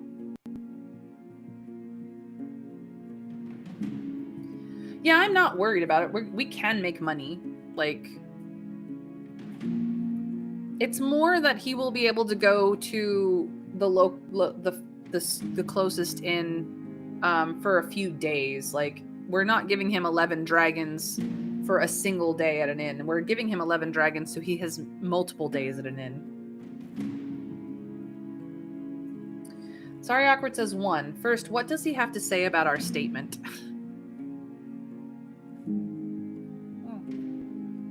Trav says 2. Let's just send him away. Grumpy guy. Maybe he'll repay us by joining our crew.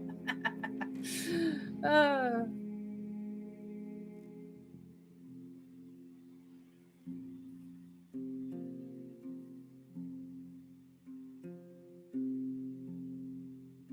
have a vote for 1 and a vote for 2. Yeah, he's all about the not charity. That's fair. Well, he has a job to do. He just hasn't been able to go home for a while because there's been a plague.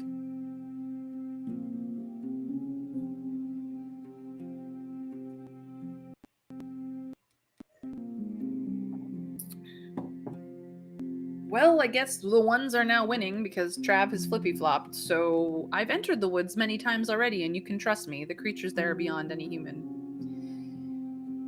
The longer he listens to your tale, the more his shoulders slump. Thanks for throwing food at my nightmares. I heard monstrous throats before, but I hoped they would stay, I don't know, away. Here, take 8 dragons and head to the inn. After a long pause, he gives you a grateful nod. Fine, I'll gather my things, leave the gate open, and get moving tomorrow morning. I paid enough blood for my duty. A long pause. But I'm now in your debt, and I'm ready to enter the woods to repay it. Find me in the inn if you ever need my help. Do you want me to escort you? Nah, no need. I'll stay away from the cursed tree and the ruins. Through paths you won't follow on a horse. Thanks, though.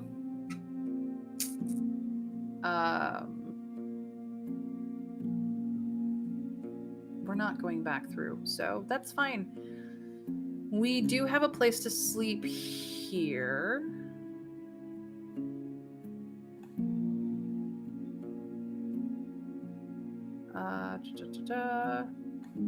How much time do we have? Oh, we've got so much time. All right, I'm gonna go to the old forest garden and do some picking up of some stuff. Oh, nope. I need a few more days. Okay. Fresh mold covers the abandoned cart, and as you get closer to it, a small mouse springs out of one of the boxes, disappearing between the blades of grass. While there's many edible plants in sight, they aren't yet ready for picking. All right, I was hoping. We could just destroy the creepers and go to White Marshes, but I'm not that mean. Da-da.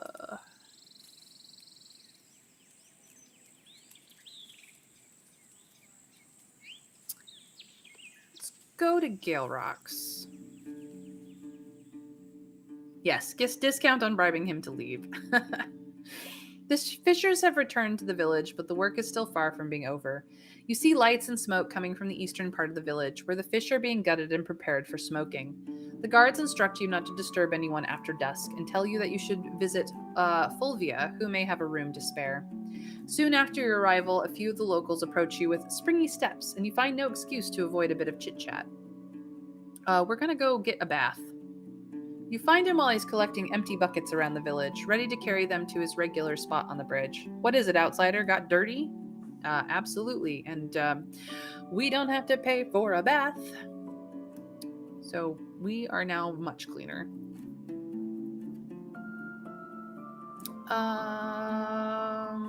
Gonna go see Severina. Just for a quick second. Okay. Severina puts away her writing instruments and looks at you keenly. What's the matter? The people of Old Pagos could use an old friend right now. Maybe some supplies for winter. She straightens up and frowns. I think you misunderstand the shape of our alliance, you do. While it is true that our forebears had strong ties, even before Pagos started following the right in their own river of faith, for years now we've been at odds, contacting each other merely out of necessity. Ever since we were accused of robbing them. She suddenly pauses, glancing at her granddaughter and clearing her throat. Wrongly accused. We are not welcome at their gates, and I've no doubt they wouldn't help us either. You know already that Glaucia is willing to lie to you. You could heal old wounds by helping the sick and weak. Your words are harsh, outsider, but hard to argue with. All right. I haven't much of my own. She glances at the sleeves of her dress and the cup-like seashell. But I'll present this case to the council. You've already helped us learn that the tool-selling caravan won't take their share of our fish, so we have a few barrels to spare. Though I can't promise you much. I can't promise you anything, actually. A few barrels of fish is enough to save lives. She glances at her granddaughter, lets her fingertips tap against each other and sighs. Not a large price. I'll do my best. And I'll vote yes, says the guard with a wide smile. Thanks for being willing to try, at least. She glances at the exit. You don't just speak with Glaucia, you collaborate with her, and you got betrayed. She looks at her granddaughter and nods at the exit. She frowns, raising her crossbow gently, but obediently leaves the room. The perfumed man moves his hand to the grip of his sickle sword as if trying to compensate for the sudden lack of assistance. Glaucia was born and raised in this village, and many of those who joined her band used to be our neighbors or their spouses. We ain't talking here about some strangers I'd put a bounty on. Understood. You discuss the matter for some time. You focus on the link between highwaymen and the rare visits of the trading caravans. I'm sure you've heard about the squad of soldiers sent here by the city, you conclude. They fight at Hag Hill's Pass. Their fight at Hag Hill's Pass has pretty much crushed them. Once the officials learn that there's yet another group of armed bandits and fully supported by a crucial trading partner at that, it won't bode well for your current lifestyle. She listens carefully, and her answer is close to a whisper. Tell me what you propose, stranger. It's time for your village to join forces with Hovlavin. If Glaucia is ready to put your lives in danger, you need to have soldiers at hand, someone ready to maintain the roads and keep the beasts and bandits away. Yes, but taxes. I know. The crossbow woman peeks inside as if surprised there has been no bloodshed yet. Severina reacts to it with nothing more than a glance, staring at you like a statue from above her clasped fingers. Is it too late to admit I was sure this is where you've been leading me with all your talk?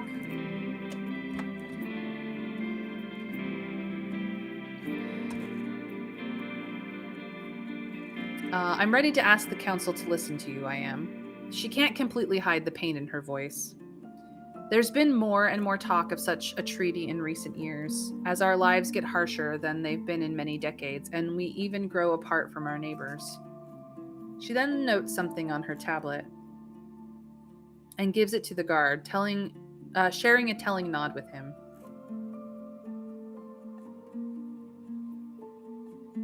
Sorry, guys.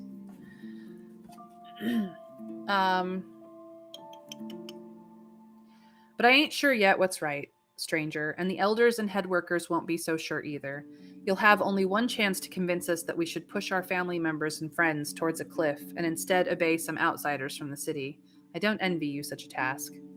Seeing the kind look of her grandmother, the young woman returns to her chair, but at least for now lets her crossbow rest. Very well. I'll speak with you when I'm ready to face the council. So, are we ready to face the council?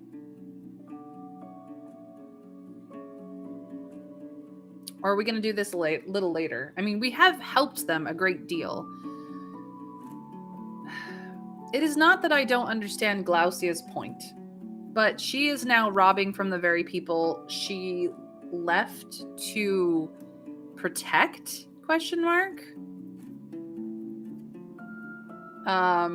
White Marshes.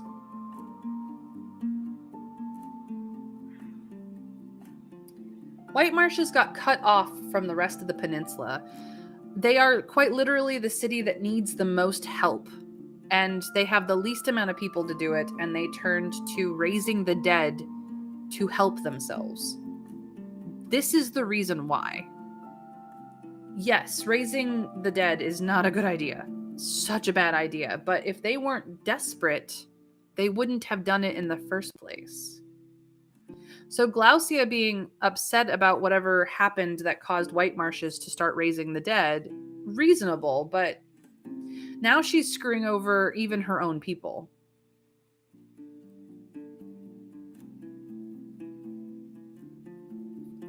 I think it's time we talk about this, and Trav agrees. So this is not a vote, really. This is a conversation.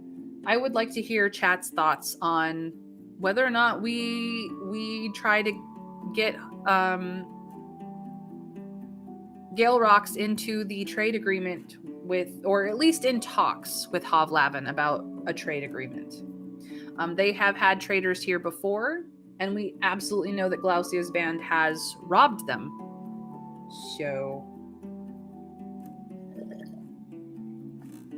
as much as Glaucia is from Gale Rocks, she's a problem now.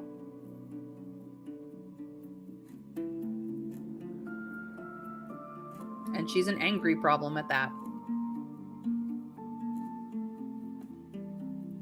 Weigh in, chat. Tell me your thoughts. Please, please.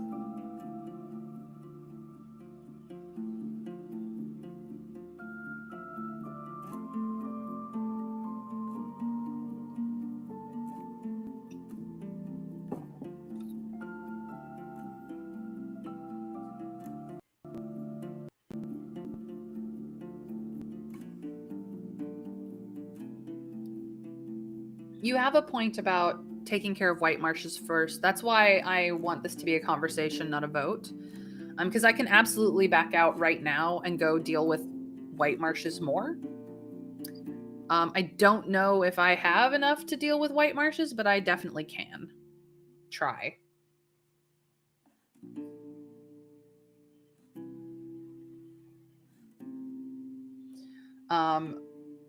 We could have sided with Theus and been like, yes, let's go burn down White Marshes and all their undead horribleness, but we decided against that. We wanted a more peaceful resolution to the White Marshes thing. We just haven't been able to talk to Orientis, the necromancer, we haven't been able to get that part.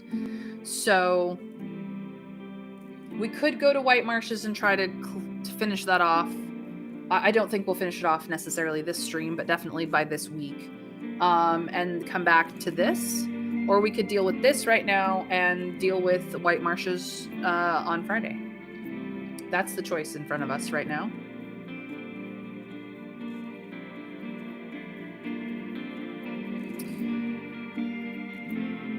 So it looks like the active members in chat are like, let's deal with White Marshes and come back to this, which is fair. That's fine.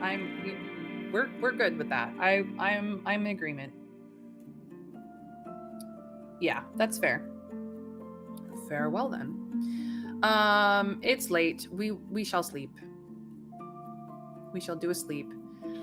We could rent for a couple of coins, or we could do labor tomorrow.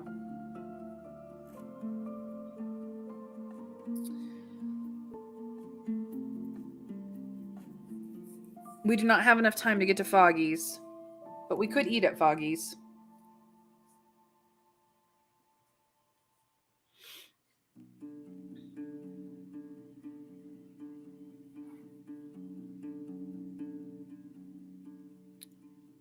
We don't have a lot of coins right now. Yeah, we'll work. We'll get dirty. It'll be fine. You wake up surrounded by darkness. The keeper is sitting outside next to the open door. The fishers are getting ready, they are. Go ask someone where you can load the wagons, she says slowly, as if you're meant to repeat these exact words. You're freed from your duties after a few hours of work before you get a backache. You sit on a bench with your companions, and a few of the locals approach you with springy steps. You find no excuse to avoid a bit of chit-chat. The pillars of smoke start to rise from the buildings. Many of the workers have already left the village. The remaining adults are either outside carrying timber, food, or other wares, or in their workshops, which are the largest of which are open air. The sounds of work muffle the conversation, so you mostly hear the shouts of children and overseers. We will have an ad starting in probably 10 seconds or less, so for you non-subscribers, I'm sorry, it is the way of the world. For everybody else, well, here we are. We can go to the cook and get a meal for a couple hours of work or a coin. We're just gonna do a couple hours of work because it's fine. And we get food. We're gonna go get a free bath because bath. And if we wanted to, we could also go work and just kind of waste the day away at the pier.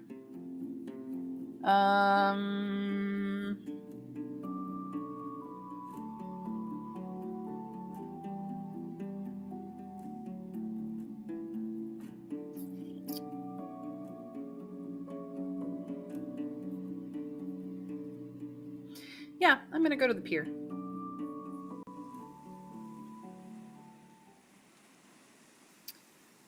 The refreshing smell tempts into taking a few deep breaths. There are no boats, nets, or fishers in sight, but there are countless boot prints and footprints in sight, both on the road and next to it. You're next to the shed. The fishers are currently having a break, eating their largest meal and refilling their water skins from the barrels. The relieved conversations are focused on the plans for the evening, but we will head to the fishers. No, it's too late. However, we can ask some questions. Photios inspects the equipment and discusses future plans with the workers on the coast. Have you ever been to High Island? Why, are you a sailor now? He doesn't hide his sneer. But after you say you may need help to get there, he reaches for the beak on his neck. Don't you know that visiting the island is forbidden? Not just by the Green Mountain tribe, but because it's a dangerous place, wicked and wild. Have you ever been there? You ask gently. Right, and I don't plan to. Them harpies sit on every rock on the route from our pier to the island, and it would take twice as long to sail around them. Rowing there would exhaust everyone, barring the most experienced arms. Good to know. How's Phoebe doing? She's all right. He meets your eyes with a weak smile. She's planning to either be a woodcutter or a tailor, but I don't think Rufina needs any help right now. To me, she can even be a carrier if she decides so, better than an empty shell. He shuts his eyelids, holding tears. You stopped me from shattering the very last shard of my family, Salron. I thank you. Aw. Well, we can't help them work, but we can see them later. All right. That was well worth. To the peat fields.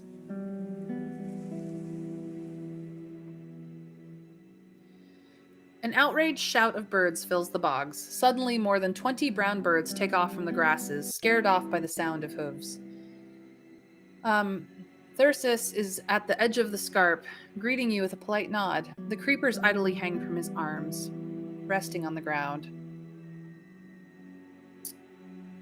I need to meet with Orentius. And I need to be sure you won't make me regret helping you. You know you can trust me, Thyrsis. Help me help you. Yes, this is what I needed.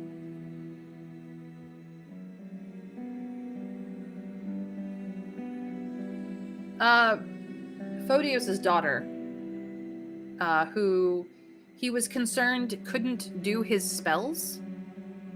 And we finally talked him out of trying to put a spirit stone in her mouth and getting her killed.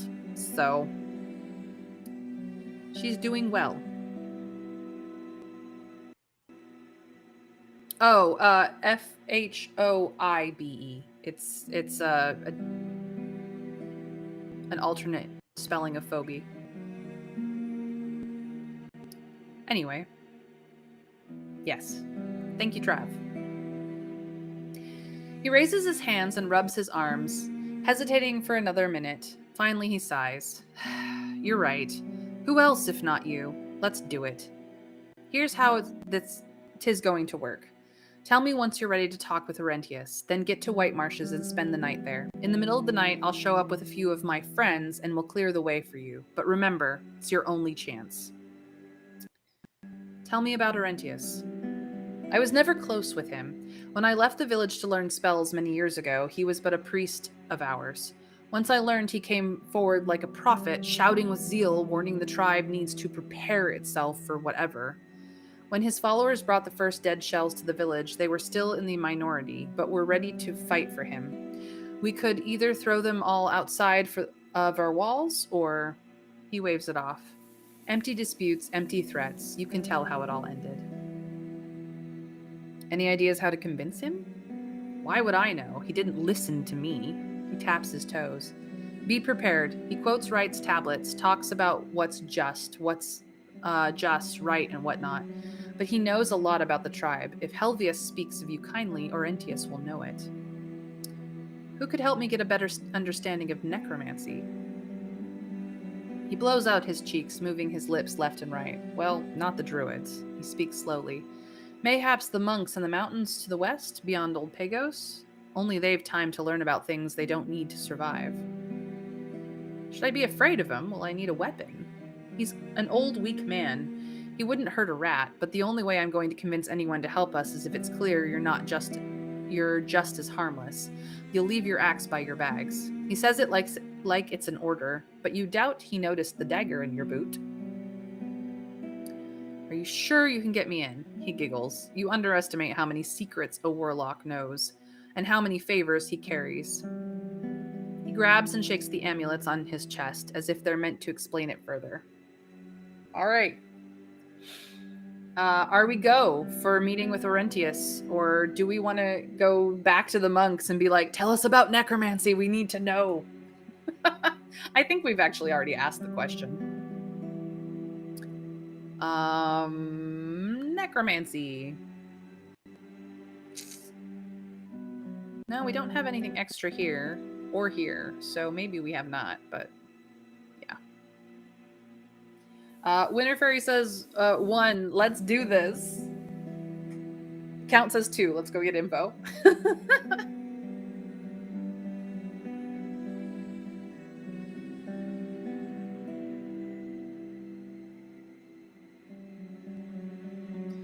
Just go now, it's late. We have to stay the night here anyway. They'd probably only tell us anything as a secret we'd have to pay for. We've got a couple of hours. I think we actually have time enough to get here. Because we're here. I think we have a place to sleep at the Library of Stone, so that's not a problem.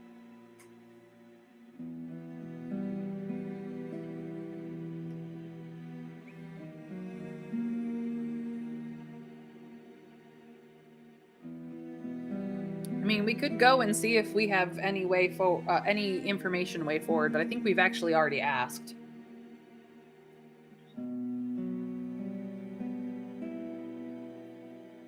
I could be mistaken.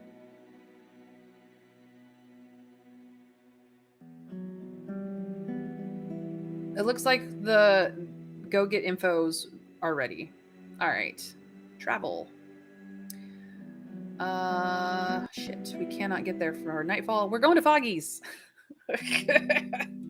Foggy's is close enough. We'll have a nice sleep here. Sleep. Sleep at Foggy's.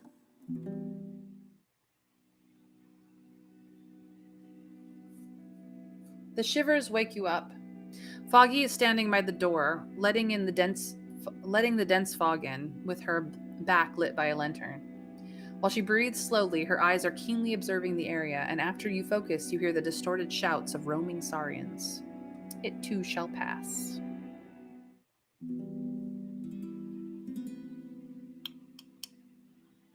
Listening to the grunts of the annoyed soda pop makes you feel uneasy, but at least the furs covering the floor are helping you relax. You don't even notice when it's already morning, and while the smell coming from the lower floor is not inviting, at least it's not you who have to take care of it. Foggy smiles at you. Anything else? I'd like to eat. She stretches out her arm and grabs a bowl. Give me a moment. You sit down at the clean table. After a moment, the keeper brings you some monster meat you can't identify, a couple of apples, and a cup of birch sap. Once you're done, Foggy packs the leftovers for you as a snack for the rest of the day and mentions that you've already paid for another 0 meals. I have some things willing to part with them, and I may be willing to buy them, love. You hold the seal skin, allowing Foggy to measure it with her forearm. A greenhorn's work, aye? She points at the flaws in the pelt, and you must admit they're hard to ignore. Not good for a wall, but at my home, we'll turn it into a fluffy trimming for a few cloaks. She sizes you up. 15 dragon bones should be enough, she says in a way that makes it clear she's not willing to haggle. It's the best I can offer. Deal or no deal, chat? You know the drill. Deal or no deal? 1 is deal, 2 is no deal. You tell me. We taking the money or we going to be stupid? Count starts off the vote with deal. Sorry, Awkward says deal.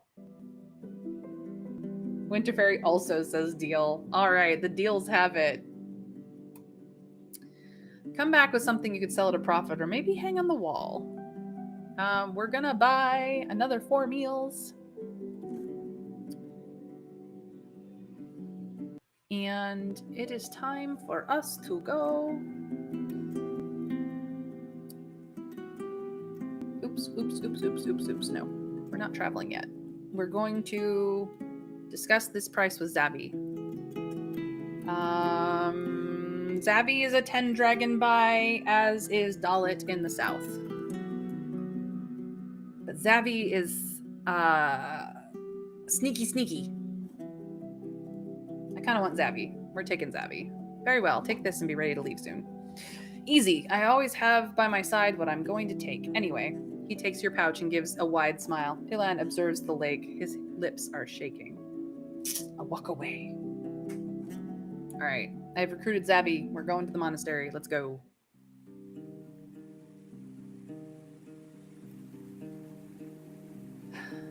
A carcass of an ibex floats down the river, nervously followed by rooks. They eat it one dab at a time. You spot more than a dozen hooded figures, absorbed by their work in the fields among the fruit trees. One of them is hanging by the hourglass, polishing it with a cloth. You call the monks by hitting the sticks, and the drawbridge lowers. Ailey welcomes you with a cheerful wave of his bandaged hand. Salutations! Glad to see thee in one piece. His young companion is right next to him, observing the sky with a wide grin. Here are the mushroom and the snakebait. He reaches for them, then blinks and steps away. After a few moments, he brings an empty bucket and tells you to put the ingredients inside. Fine. The sharpening poison will be ready after sunrise. There's nothing. We cannot get anything more. All right.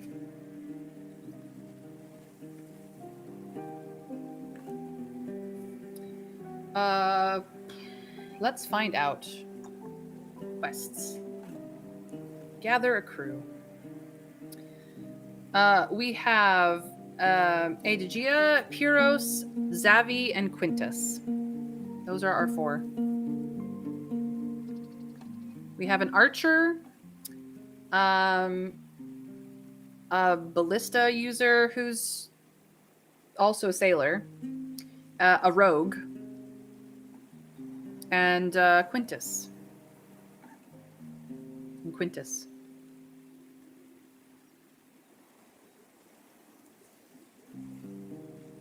We did fix his armor, so, you know.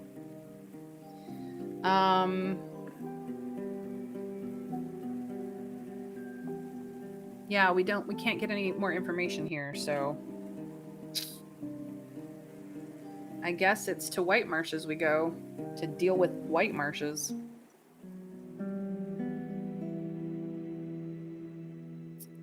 However, because that's going to be a big to-do, and I don't think we'll be able to finish it today, I'm going to leave the stream here.